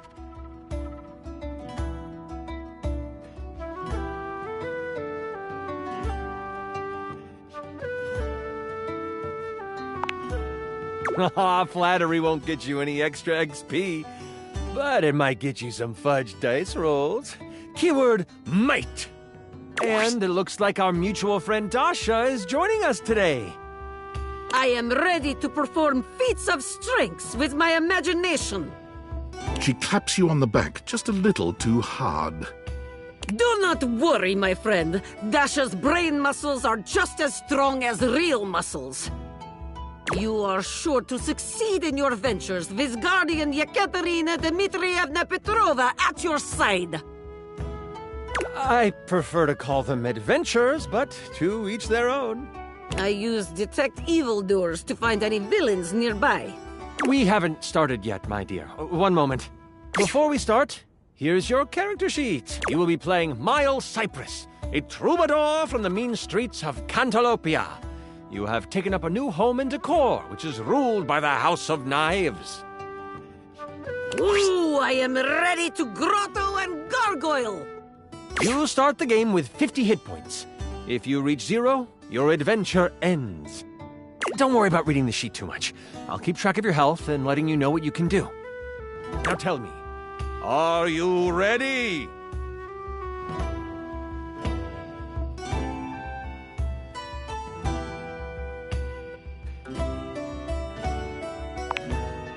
Woohoo! We start our adventure at night. The wind is whistling through the tall trees at the edge of town, carrying with them the smell of pine and possibility. Most of the shops in Decor have closed for the night, but that doesn't mean the town is asleep. Far from it. Near the center of town, right off the cobblestone path, is the Countertop Tavern. Music pours from the open windows as you stand on the small wooden stage, having just finished one of your specialty songs. What are you saying to the crowd?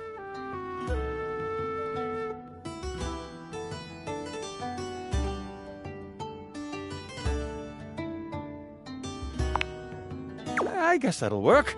You're just warming up. It's okay. Let's continue. Your music is decent. Very good. You exit the stage and find your seat at the bar. The bartender slides you a red ale.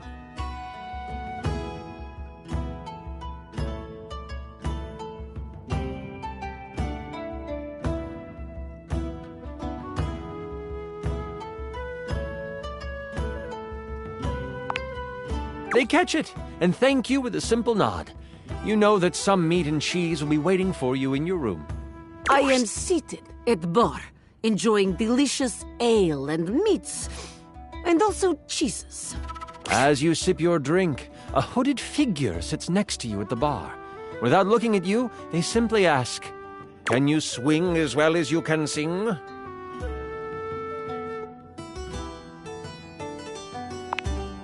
They notice you try to see who they are. They pull their hood closer and slide you a thick gold coin with the stamp of the butcher block on it.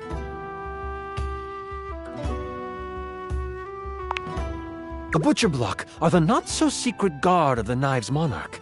If they have come to you, it is serious business.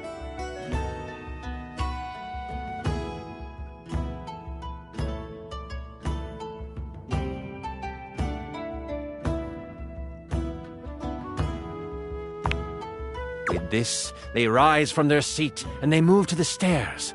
They pause briefly, making sure to lock eyes with you before ascending the steps. You toss back your drink and you follow. People have noticed the moment and start to whistle and hoot.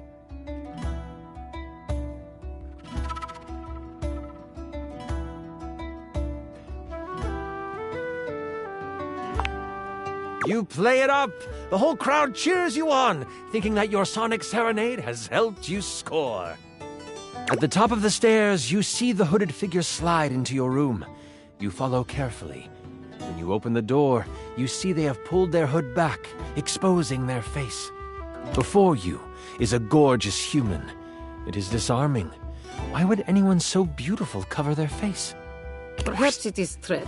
A role to seduce this beautiful human, just to be sure. That won't be necessary, Dasha.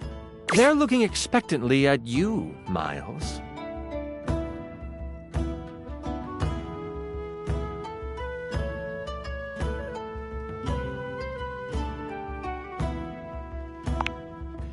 Buttering up the GM does not grant you advantage on skill checks, but it is appreciated.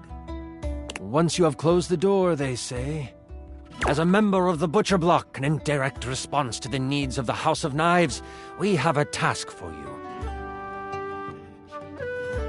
The Prince of Knives, Nakiri, has been kidnapped.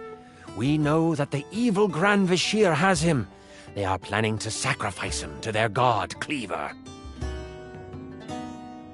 Sacrifice? This sounds unsafe.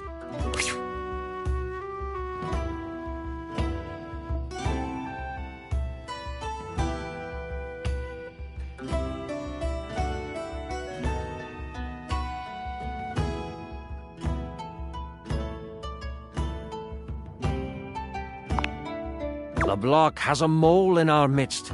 We have not discovered who this person is. Any action to secure the prince would be found out.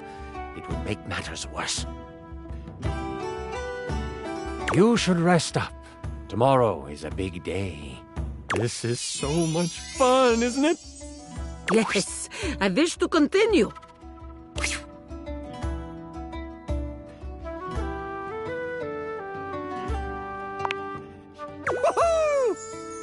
I'm really enjoying myself, too. Where were we? You get a full night's rest and a hearty breakfast.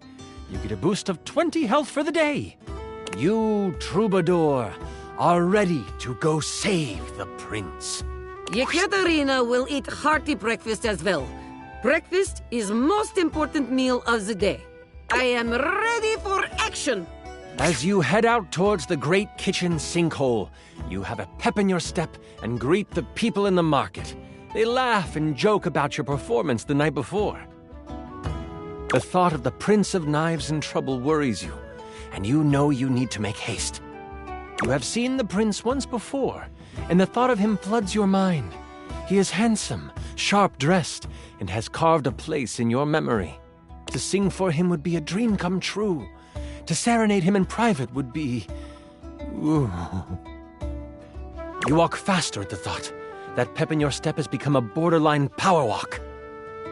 As you walk past the town gates, you notice that 2 people are behind you. Maybe they are just traveling as well. Still, you can't be too sure. You pass a fork that goes to a neighboring town. They don't turn off. You remember the messenger from last night warning of a mole within the block. Could they have found out already? Has your cover been blown? What do you do?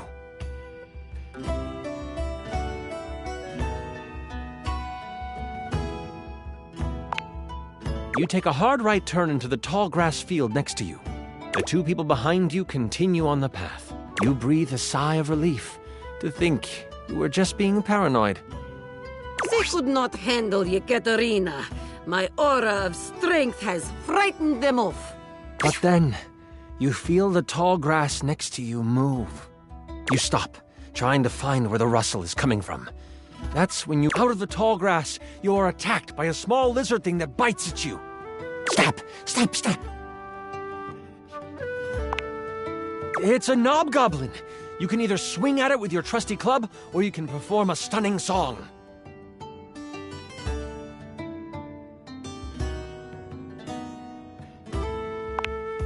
You find your note, and you sing it loud and proud. The knobgoblin falls to the ground, shocked at your glorious voice. With the knobgoblin behind you, you find the main road and head towards the great kitchen sinkhole. The road is packed well, and your feet seem to find flight on it. The sun is high, and the warmth of the day is complemented by the smells coming from the woods ahead of you. As you cross into the trees, the canopy above blocks the light from touching much of the forest floor. The coolness of the shade hits your skin, and you smile. If only we could stay in this beautiful place. It's like painting in my mind. You remember what it was like to play your music for the trees. This is where you learned the art of song. From the birds, the bees, the crickets, and the chipmunks. You don't know what is ahead of you in the kitchen sinkhole. That makes you anxious. You take a moment, letting the breeze push through the trees and over your body. What is on your mind right now?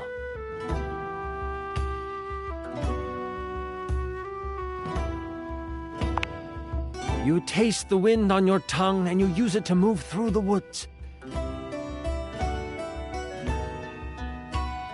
The path turns to go to Cantalopia, but you look around you before pushing through the overgrowth toward the great kitchen sinkhole. As you come upon the edge of the woods, you see it. The sinkhole, lined with silver sand and a large black stopper at the bottom. You look around and consider your options. You see that there is only one way through, and that is right in the center. You see the stopper raise up, and a ladder catches your eye. Surely, that is where they are keeping the prince.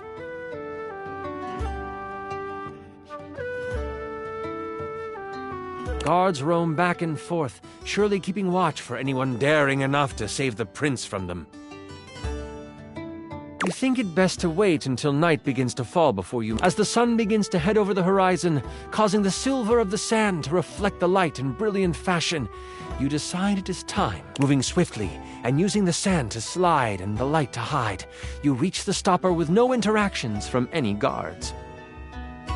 As a matter of fact, there are no guards. They must have heard Yekaterina was coming.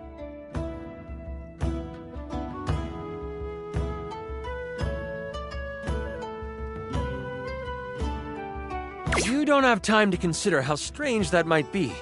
You must continue on. You lift the stopper to find a metal ladder built into the side of the deep hole that serves as the entrance. What you thought would be sand is actually metal on either side. Someone took advantage of the cavern that the sinkhole created and made it an evil lair. As you move through the space, you hear voices. You sneak down the halls until you find yourself at the edge of a big open room. You know the voices are coming from in there, but you don't know how many there are. What do you do?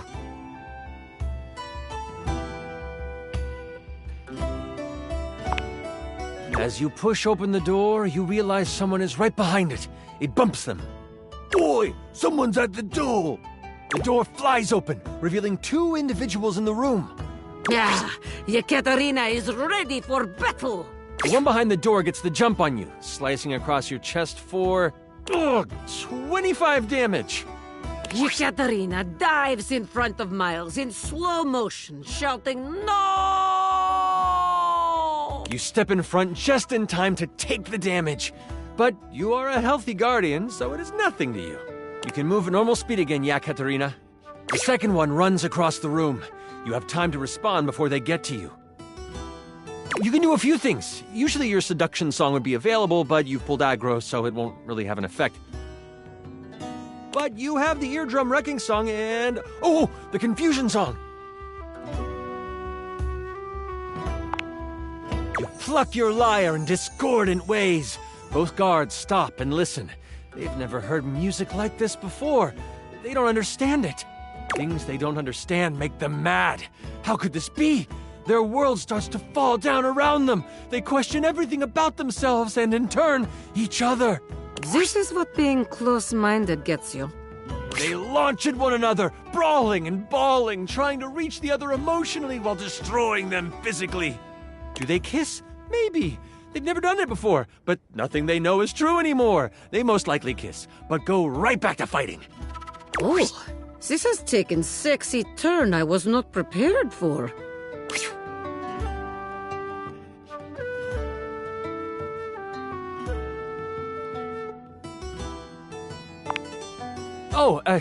It's just a song that shatters the worldview of the target, causing them to be hostile towards the people or things that upheld these previous beliefs. It's pretty awesome, actually. My favorite spell. Only way to dispel it? Therapy.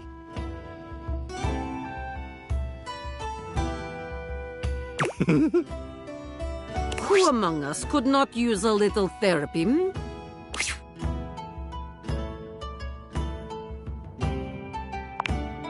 As those two duke it out on the floor, you can clearly see a hallway with red pulsing energy. This must be it. The prince has to be there. Time to save him and free the prince. As you step into the hallway, you can feel both energy and heat in the air. Something is afoot. And as you turn the corner, you see the prince, but you also see who you know to be the king. Ooh, a twist! How exciting.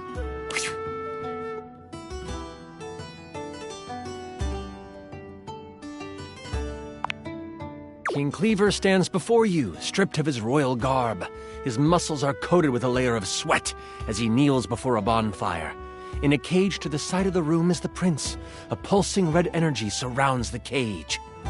The king is mumbling what you can only suspect to be an incantation, but he stops as you fully enter the room. I see some of my block couldn't leave well enough alone. The king rises, towering over you, his back to you as the fire dances on the walls. Before I begin, this is where I monologue. I know it's silly, but it's what the big bads do, okay?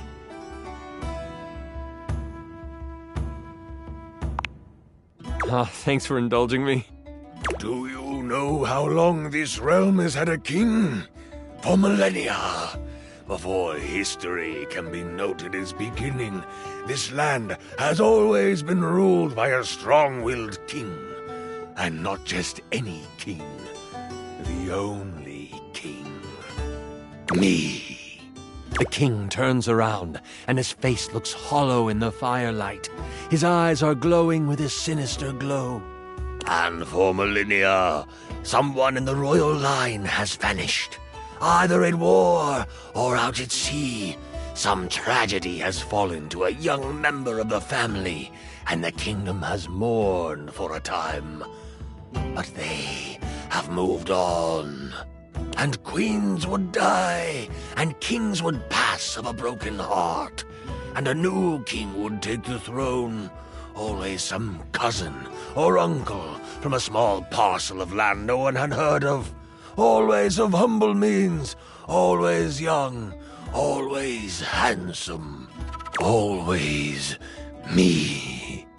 And all I have ever needed is the blood of my line to rejuvenate me, and for my inner circle to make sure the butcher block failed in their search.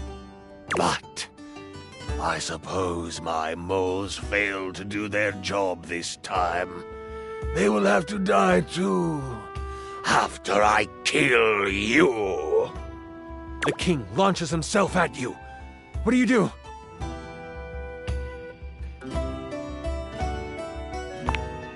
You whip around and shoot a sonic blast toward the king.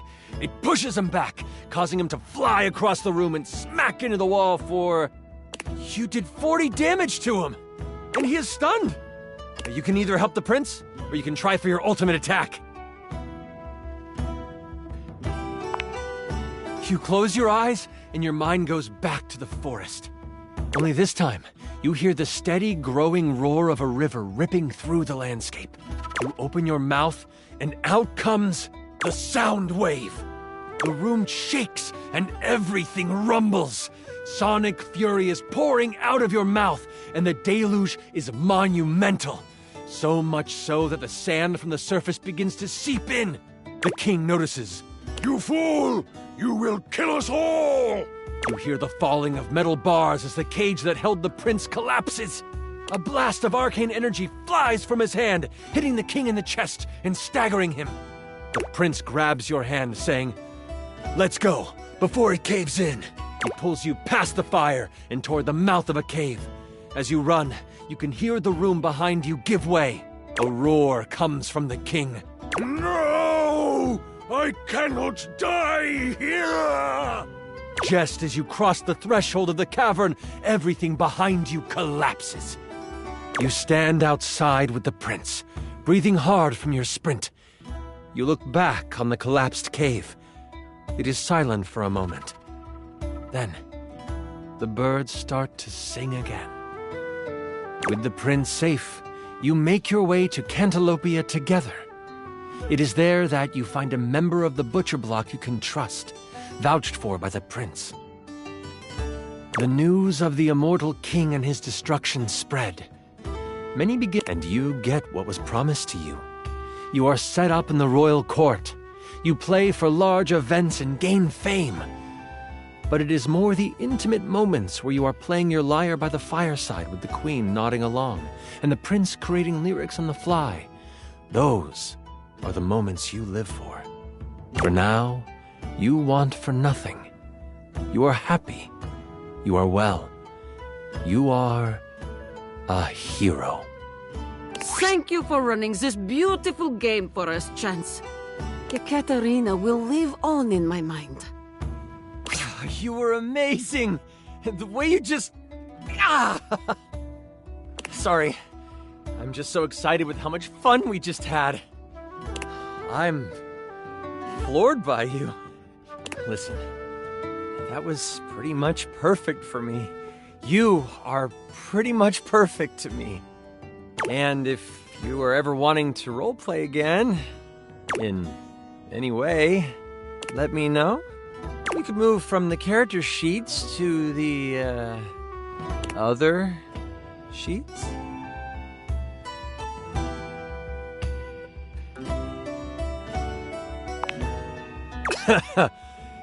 Yeah. Until next time, you mighty hero, I'll be waiting for your epic return.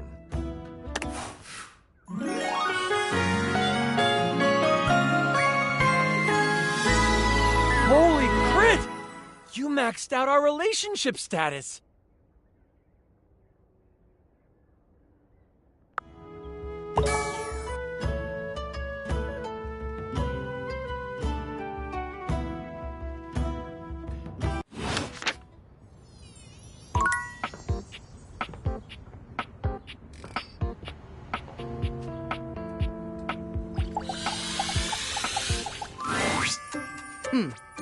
Almost late.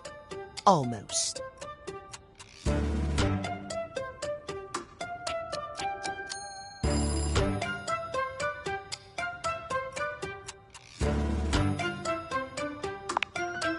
Yes, indeed. You're just in time. Tell me why you've sought me out. Aside from the pleasure of my absolutely sparkling wit and golden company.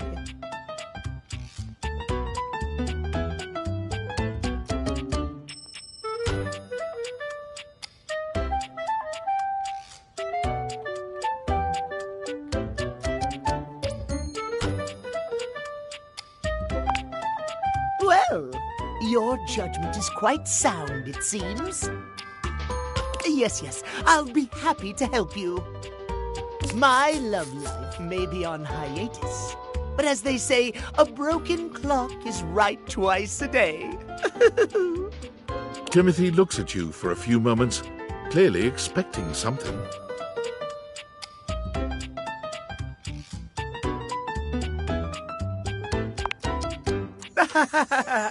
Yes. Well, let us start with the most important thing. Timeliness, next to godliness, as they say.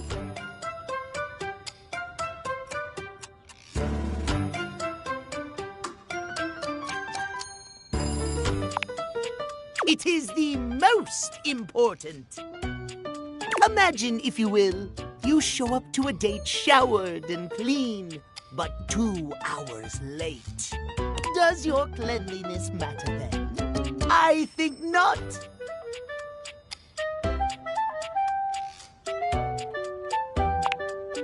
Of course I am, old bean. Oh dear, how me flies.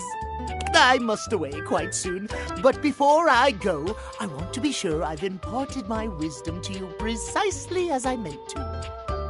What did you learn from me today?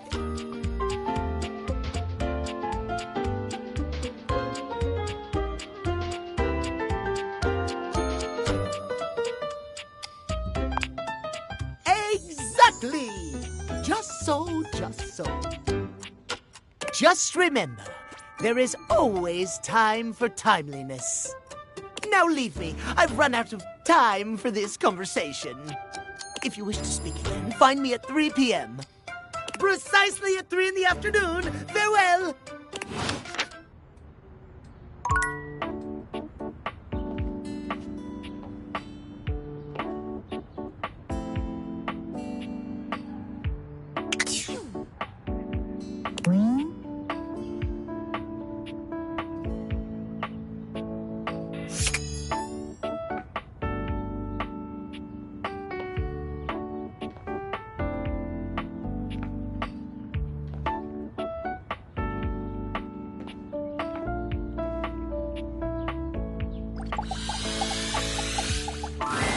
A bartender drums her fingers on the countertop, clearly bored out of her mind.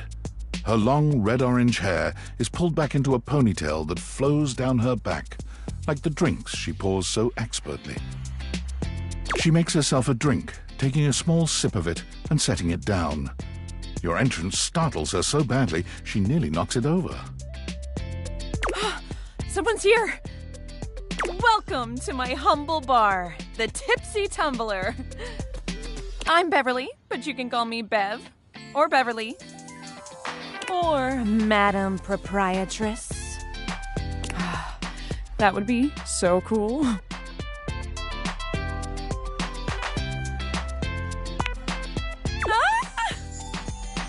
I'm the owner and bartender and janitor and stockroom attendant. Nice to meet you. Hiya.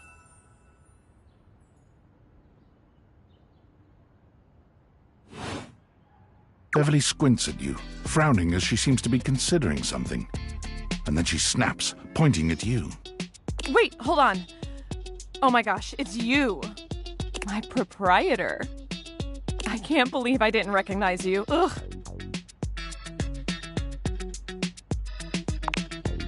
Yes, you? Who else so charitably bought this adorable minibar for me so I could set up my dream bar? I owe you a huge debt.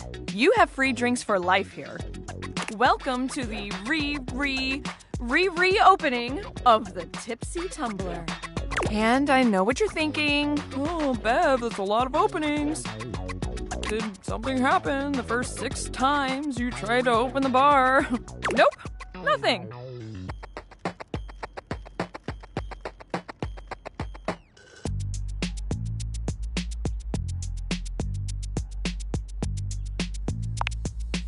First, oh, thank you. Second, great question. I wish I knew. I've lost an alarming amount of sleep trying to figure it out. So please don't leave. You are literally my first customer in ever. Every time I thought you were finally going to invite people over, I'd polish the place up and prepare to be the best host I can be. But then each time you'd chicken out and spend yet another weekend all alone. I mean, why did you get a minibar if you weren't going to invite guests over?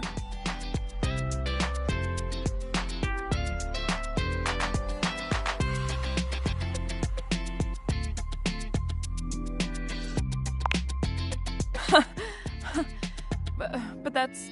okay. It's all water under the bridge. You'll have to talk to River if you want that. Anyway, that's enough babbling for me. So take a seat and let me fix you something already.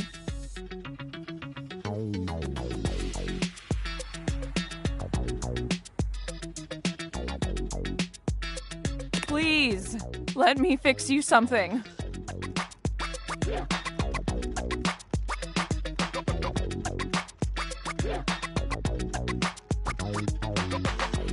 First and foremost, am I making you a cocktail or a mocktail?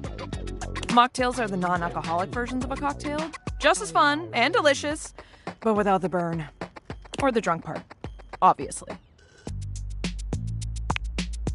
Excellent! Always happy to serve customers that don't want to get drunk. They usually don't yell and hit on me as much. They also sometimes don't tip as much, though. Oh, and also I have no customers. Anyway, which mocktail would you like? Smart. You'll get sugar, mint, and lime flavors all in a nice tall glass. Coming right up.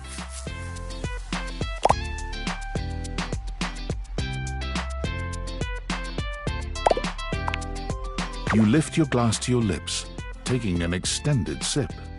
How was it?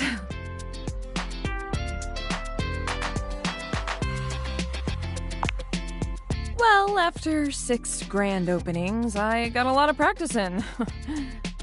Plus, with a name like mine, I should know my beverages pretty well. I really don't want to close this place down. I've put my bar and soul into it. So, will you be my first returning customer?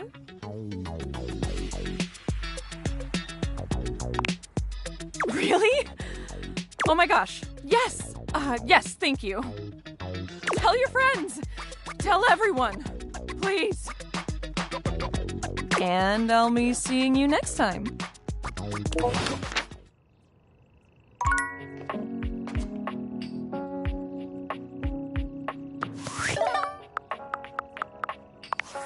Based on how plastered David was in his last most mail, he must have finally discovered the prototype is missing.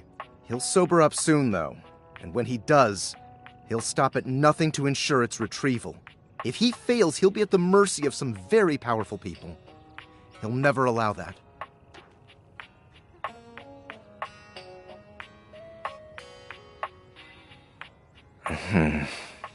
I guess it's imperative that we trust each other.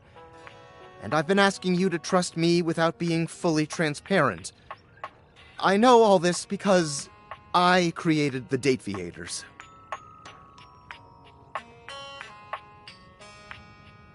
Sure. Whatever. Anyway, I can't talk now. I'm stealing coffee shop Wi-Fi and the barista finally noticed I'm only ordering tap water. Remember, under no circumstance allow David to know you possess the prototype.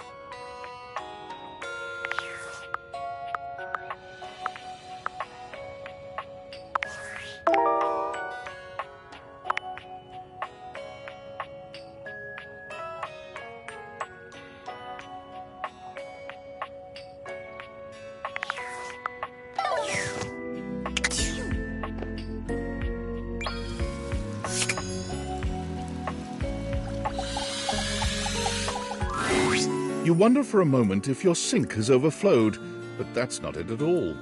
There's just a being made of water standing before you. She's ethereally beautiful, but there's something hard to pin down in her gaze. It almost feels like she's watching your every move, waiting to see what you'll do. Hi, honey.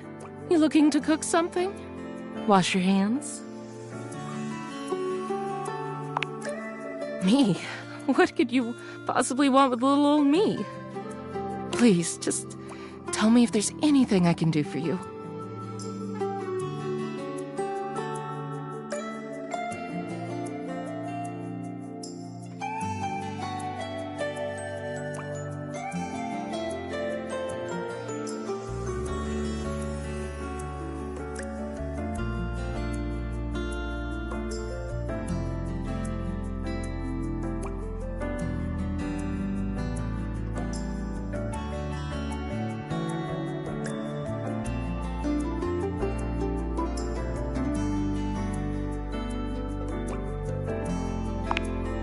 What do you need my name for, cutie? There's plenty of more exciting things we could talk about.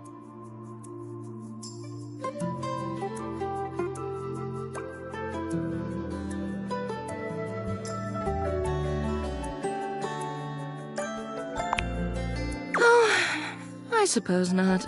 Guess the mystery had to end sometime. I'm River. What can I do for you?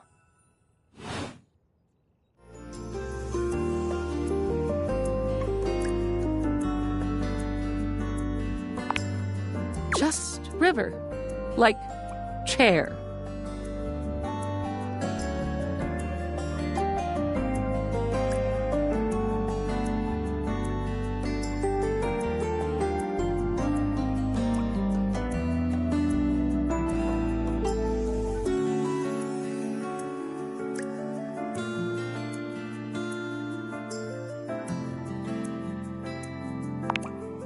Chair.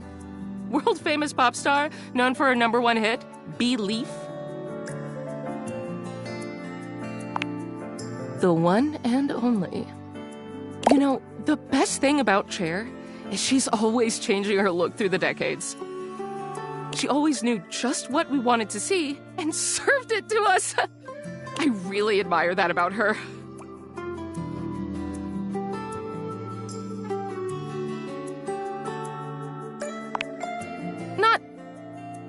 someone else, but being your best self all the time, it must be nice. Is there a version of me you like best? Water, steam, ice, some form in between?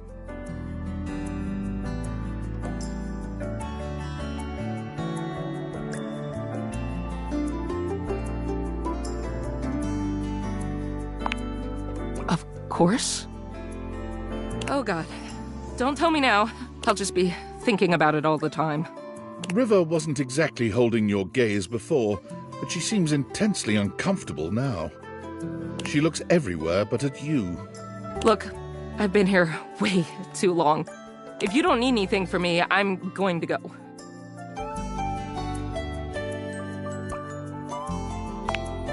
She is gone.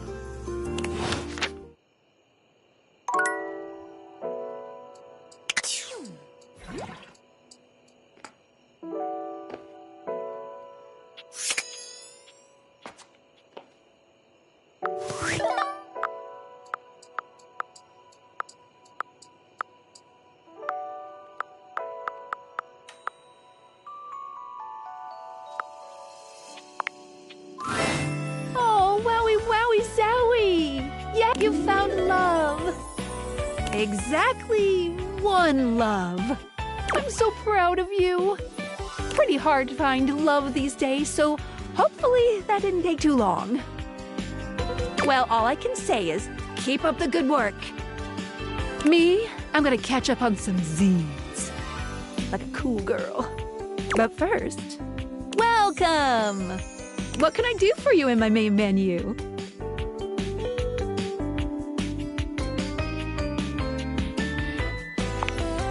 Right this way.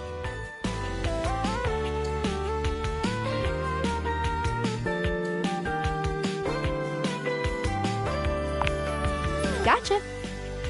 Let's get crackin'.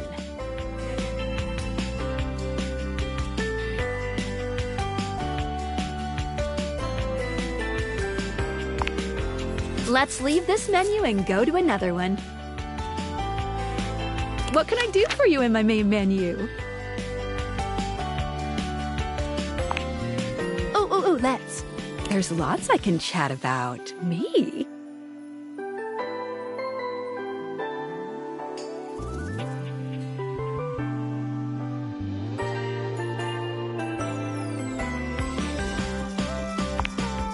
Relationships? My favorite subject. What do you want to know?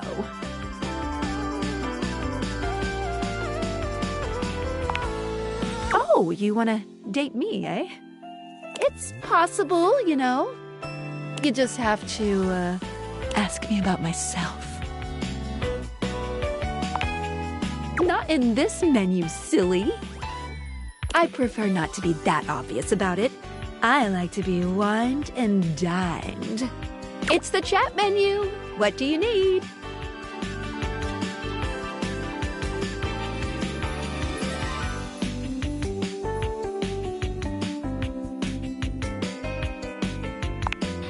Scooching. Anything else? Ooh, that fantastic red shirt is looking rather nice today. Oh, let's. There's lots I can chat about. Me? Scooching. Anything else? Ooh, that fantastic red shirt is looking rather nice. Oh, yeah, I'll miss you.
Before you see them, you can feel them. An overwhelming air of cool, of rebellion and edge given form. Leather and metal and the best hair and eyebrows you've ever seen. This rogue is impossibly cool. And looking at you like you owe them money. You got a problem, punk?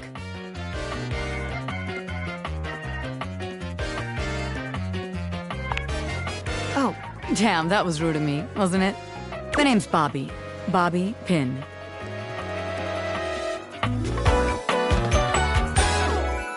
Mm-hmm. And you might not have heard of me yet, but trust me, the name Bobby Pin's gonna be known all over the house real soon.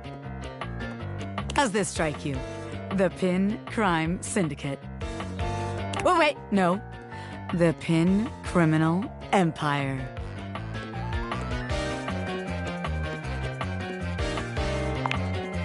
Not yet, but I will be, baby. I've been locked up in Hoop's bag for years, and I'm finally free! You know, the vacuum cleaner. I had a lot of time to think while I was in there, you know, about who I was gonna be when I got out. Getting bent all out of shape, it does something to a pin, you know? Makes you reevaluate your priorities in life. Makes you think long and hard about who you truly are.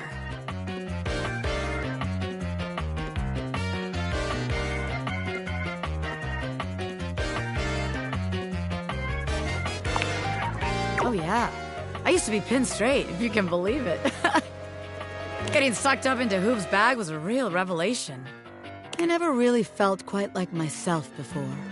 Would have liked it better if I didn't have to be locked away for a while first, but I feel like for the first time in my life, who I am and who I've always been are one and the same, baby.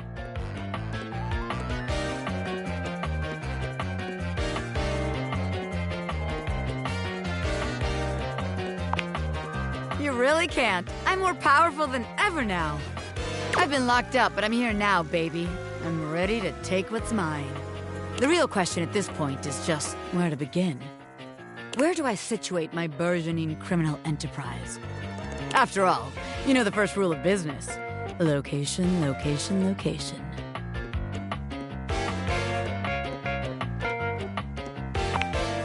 Of course it does, because I know what the hell I'm talking about. Tell you what. Let's make a game out of this. I gotta scout some locations for Pin HQ. If you can find me, I'll let you be a small part of this little venture. What do you say?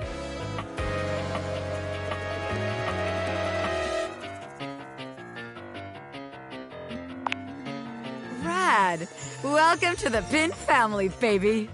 Just to make sure you don't miss this opportunity of a lifetime, I'm gonna give you a hint about where I'll be. I'm gonna be doing my dirty deeds in a place that gets you real clean. Ha! Catch me if you can, Normie!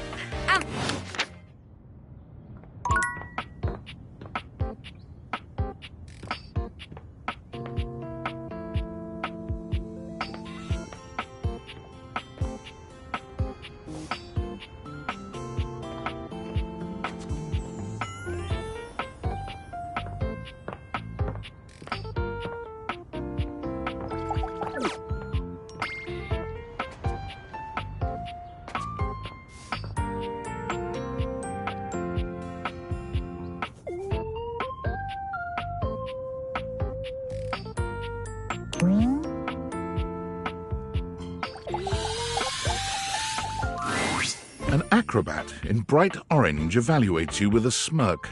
His hair is streaked with grey, and there's a twinkle in his eyes that tells you this guy is definitely going to keep you on your toes. Well, hello there, new face. I may be quite excited to meet you. Yes.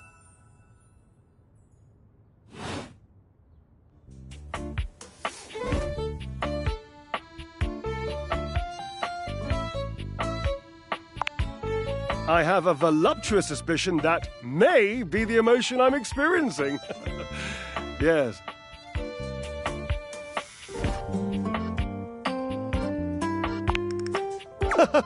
But of course you are.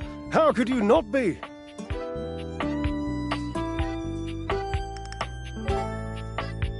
Look at me, after all.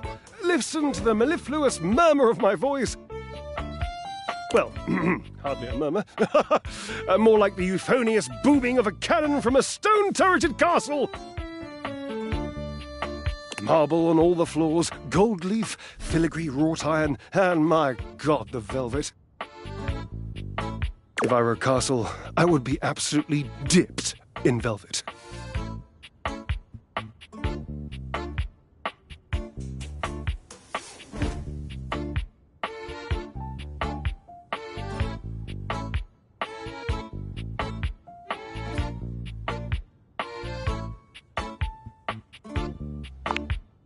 If that was intended as some passive-aggressive hint for me to lower my personal volume, allow me to adjust myself upward a notch or two.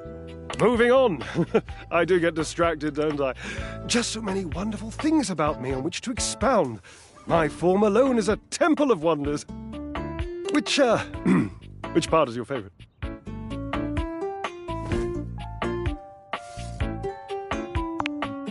He gestures to his muscled frame, inviting you to drink him in. Which of my parts sings the most to you? For me, today anyway, it's my pectorals. They're glistening, enough almost to be felt through the fabric of my tunic.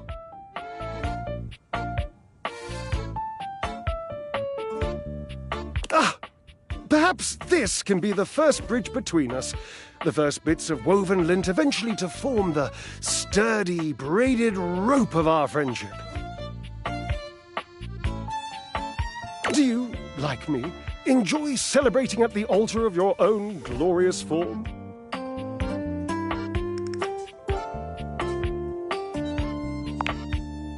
Ha, indeed! I am an enthusiast for anything that challenges all sides of my glorious vessel. Jerub, I cannot even begin to tell you, but I am nothing if not inventive, fearless, indefatigable.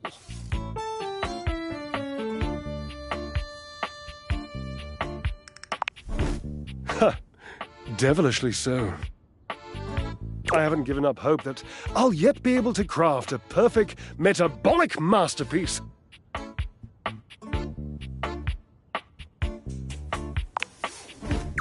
Gasp! I've had a sudden flash that I should feel excited, but I am not sure why. Explain yourself, brain! Oh, no, wait, I figured it out. Oh, that's more points for me. Huzzah! Would you, my new lovely acquaintance, like to help me create the perfect challenge for my body and mind? Would you help me invent a tango for the triceps, a conga for the core, a quick step for the quadriceps? Awesome, yes, as incapable of inspiring awe, just like my obliques, yes? Yes.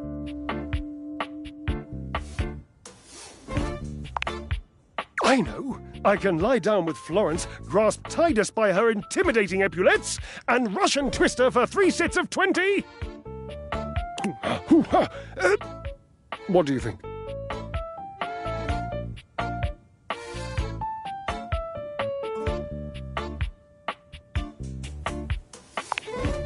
Oh, Cherub, you're right. I didn't even think of that. So, you've met her then? She might not appreciate being included in my sweat sesh, but Twisted... Let's just say she has some dark and deeply held feelings.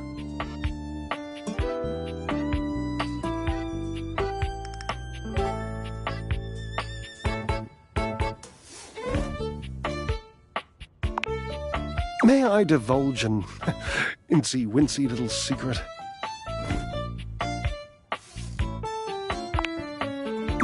To me, It isn't the gluteus maximus. It's the glorious marvelous. It's my favorite muscle group. I even love sitting on it. I'm that much of a fan. Ah, the perfect move. The deadlift. Deadlift, deadlift, deadlift. Ah, ambrosia. Look around. What do you think?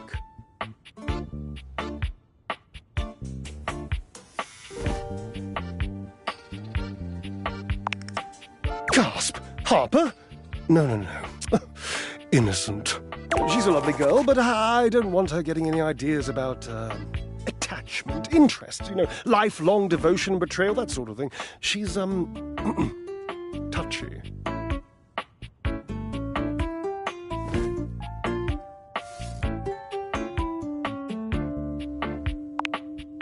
Cherub, can you think of nothing else here that might present a challenge to our redoubtable rear ends? Yes, the washing machine. My Washford. I used to use Washford.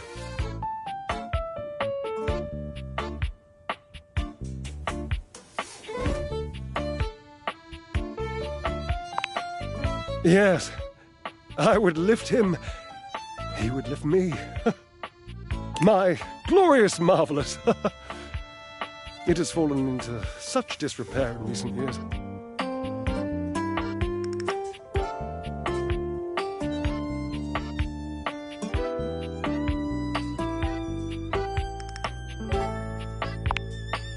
Right. Onward and upward. I emerge from the darkness, and like the phoenix rising from the ashes, I call my love back to me, my truest love and friend. Dear, you don't happen to have a feather boa on you by any chance? I always dreamed if I did something this dramatic, I'd be draped in a bright purple feather boa.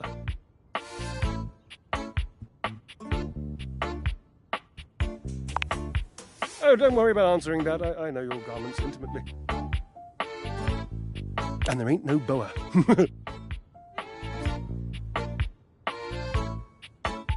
Call Washford for me.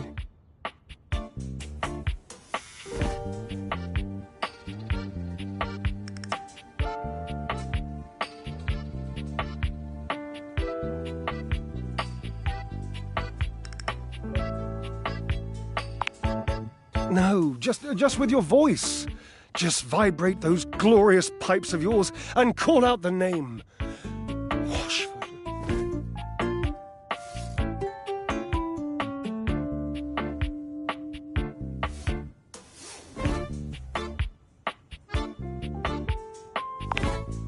Just wait a moment. He should be here.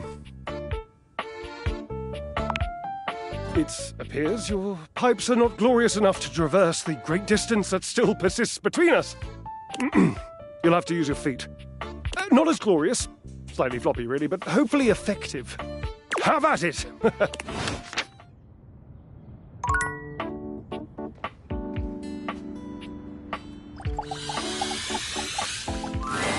Timothy is just putting the finishing touches on polishing a pocket watch.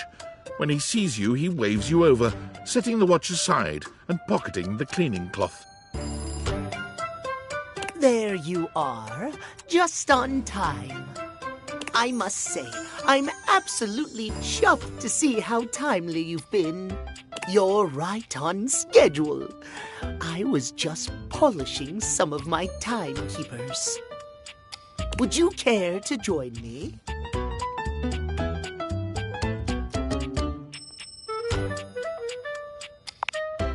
Capital. Have a seat, darling. Now, when last we spoke, we discussed the importance of what?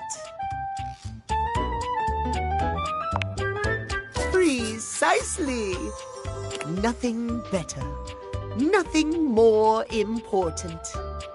The biggest lesson here is that time, above all else, is the first thing you must consider when it comes to love. But there are, of course, other things to consider.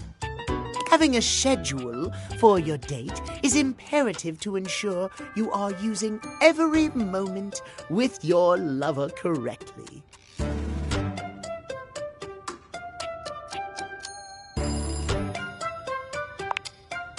Exactly.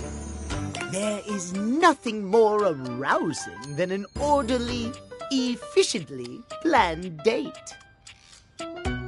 Picture this, if you will. You and your date arrive at your dinner reservation exactly on time. Your date says to you, "Darling, what's on the agenda?" You say to them, "We have approximately 10 minutes to review the menu and engage in small talk." They can only moan in needful appreciation for your immaculate scheduling. Oh.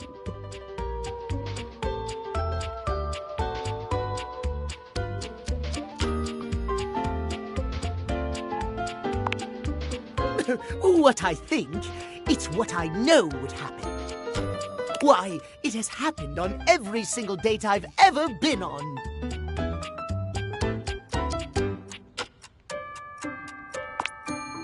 I am simply too busy to date at the moment. I am not the one who needs help here. I do. At any rate, scheduling your entire date down to the minute is not only efficient, but an excellent bonding experience for any couple. So let us practice now. You have asked me on a date, and we have both arrived on time. As we are seated for dinner, I look deeply into your eyes and ask you about tonight's agenda. You say,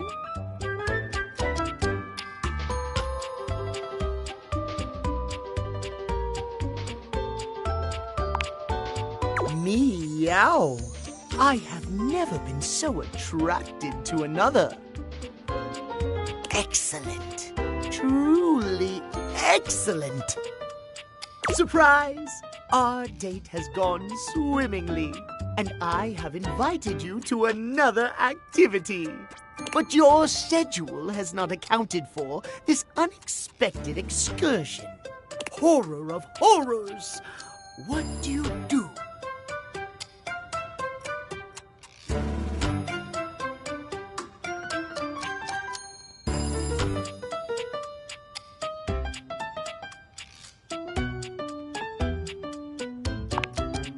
Well, I suppose that could work, but it is certainly not something I personally could accommodate.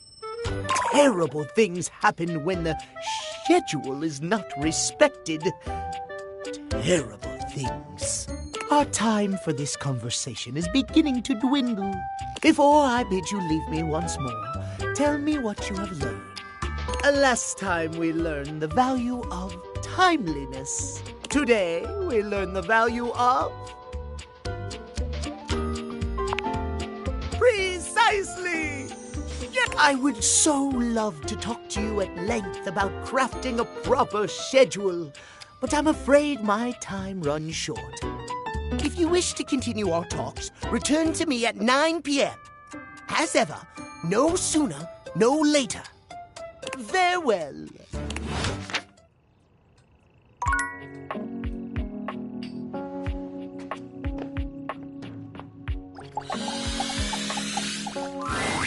A handsome acrobat greets you with a small yet theatrical little bow, placing a hand on his chest and tipping his head forward. He has the aura of a veteran showman, but he doesn't look particularly pleased to have you as his audience. Greetings, weary traveler.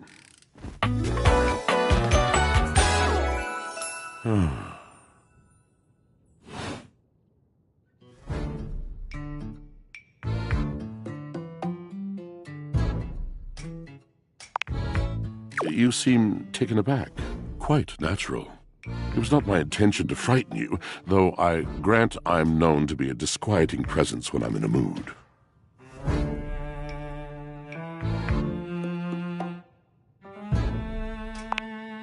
Yes. Yes. A long and solitary bad mood. For this, for everything, we are out of tune.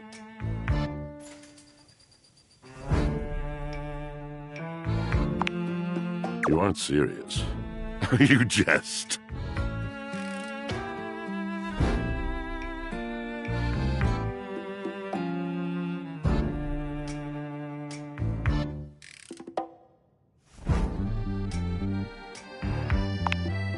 You want to hear my story?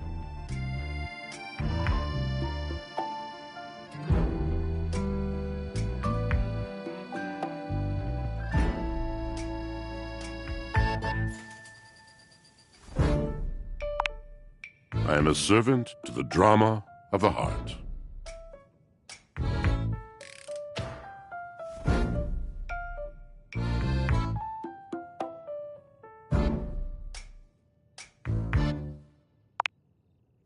Sigh. I am awash in the scurryings of lives. Countless lives. Countless stories. I am filled with water, the fundamental state of all things. Water, the tears you cry when you are born, when you are made, when you are broken.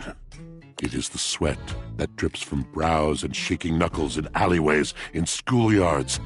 It flows over its own frozen self down dry and grateful throats. It drops from noses in blazing sunshine onto lemon-printed bathing suits. It is the wellspring of ancient secrets held in rough clay bowls. I am surrounded by it.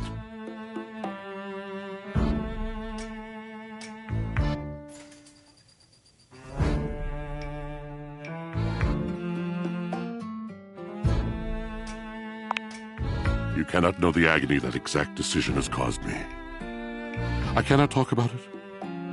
You'll have to ask Drysdale about it. The pale betrayal.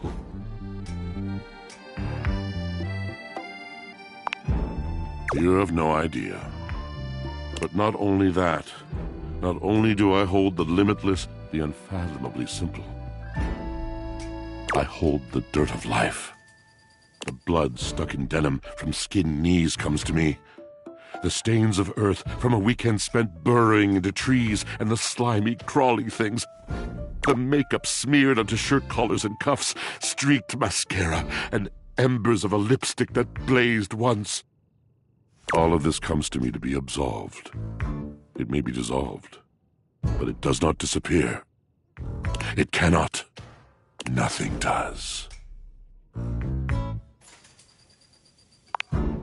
I must keep it all. It is a vast treasure house of memories, of senses, and it is safe with me. But how can I, just me, survive that? How could anyone bear the weight of that much life?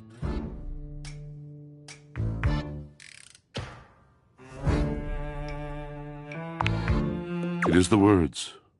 It is language. To be able to communicate. To share the burden. It is poetry that keeps me afloat in my own sea.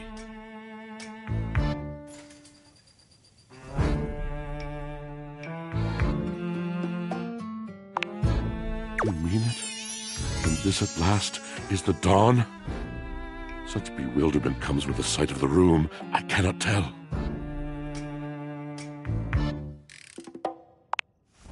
I have lost my only friend.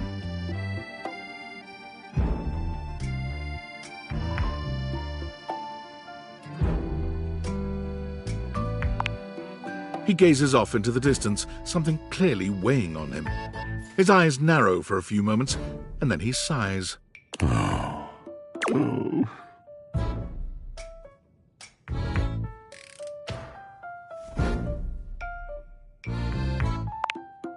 Yes, my God, haven't I done enough?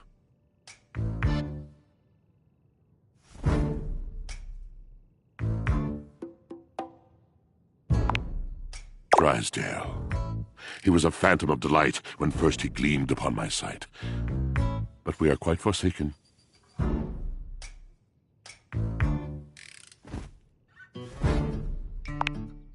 We were a duo. An acrobatic team rivaled by none on Earth. We were swift, smooth, and strong. I wish you could have seen him fly. To the vault of paved heaven. Our performances were legend. They came from many rooms away to watch us, to applaud us. And joy filled me as wine in a glass overflowed.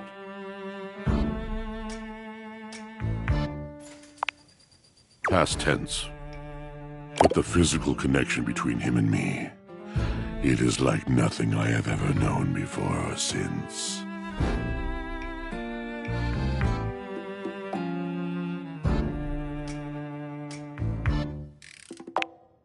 He does not need poetry like I do.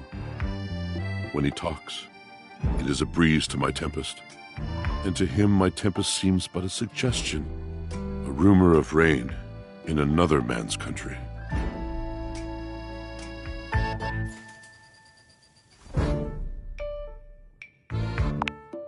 Until we didn't. Until he was too busy to perform, too occupied with other things to tumble with me. The bond was broken. The bright cord severed. He abandoned me. And when he was finally ready again, I was unreachable. Locked in my own chignon. Trying to claw my way back to a friend who could not hear me. The wall between us has been impenetrable ever since.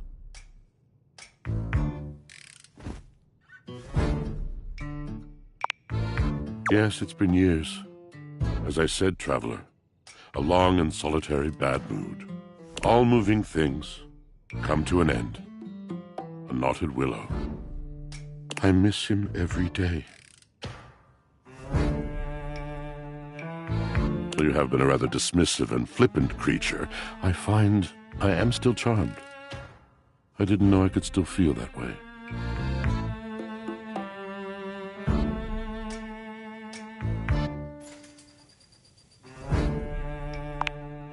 You're asking me to have faith. I would be hard-pressed to acquiesce if not for, well, I've tried everything else.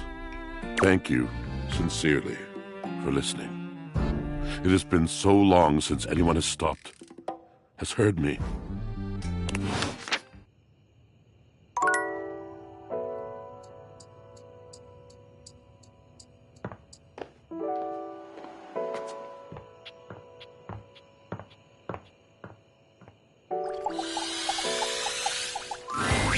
The fiery figure that stands before you nearly defies description. He's fire given form, but despite the hot air that radiates from him, there's something decidedly chill about his entire being. Hey, what up, hot stuff? It's about time we sparked up a conversation. I'm Dante, the fireplace. Mm-hmm. Sure, we just met, but you could think of me as an old flame.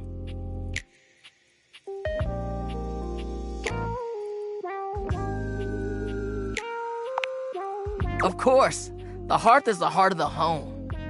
I seen what you're doing. Kinda get me fired up too. Nah, not like that, little freaky deaky indoor dork.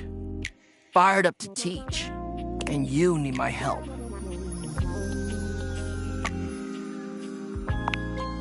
Uh-huh, you got as much game as an abandoned Toys R Us. But it's all good, because I've been waiting for the perfect student.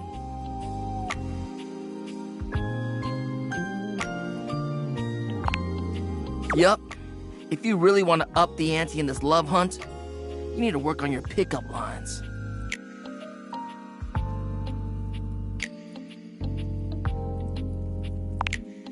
I'm serious. It's not always gonna be so easy as firing up those specs and talking someone's ear off. Be it love, friendship, or hatred. The sizzling art of the pickup is all you need. I'm the master, and you're the perfect human to pass the torch to.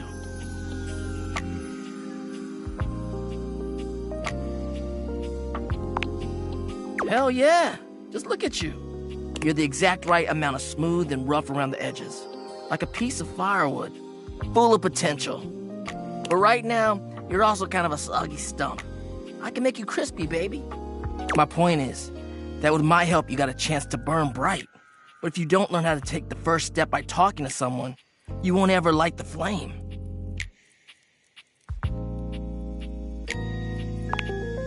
No sweat, hot stuff.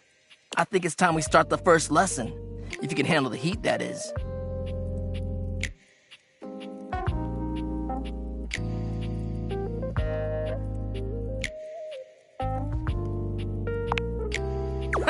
Hell yeah! Tell you what, let's start with some punny pickup lines. See what I'm working with here. So what do you think? You up for it?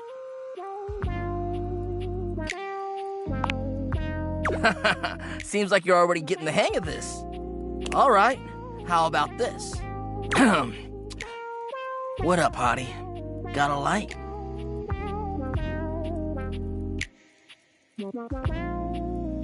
Because I think you just might be my perfect match. Huh? Huh? What'd you think?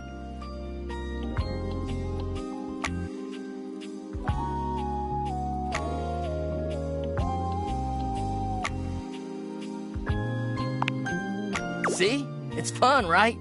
But I just can't send you out there with my trademark material. I gotta show you how to come up with your own. Teach a man to fish and all that. How would you mix it up? Stir the coals, you know?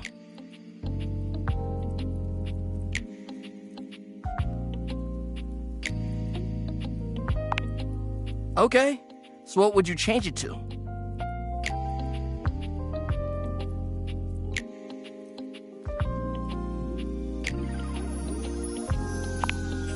Oh, damn. Somehow you managed to make that unfunny and uncomfortable. Congrats. Anyway, that shit doesn't even matter. You see, that was all a trick question. Or a lesson, I guess. I was just trying to show you that pickup lines can be corny and fun, but not always the perfect opener.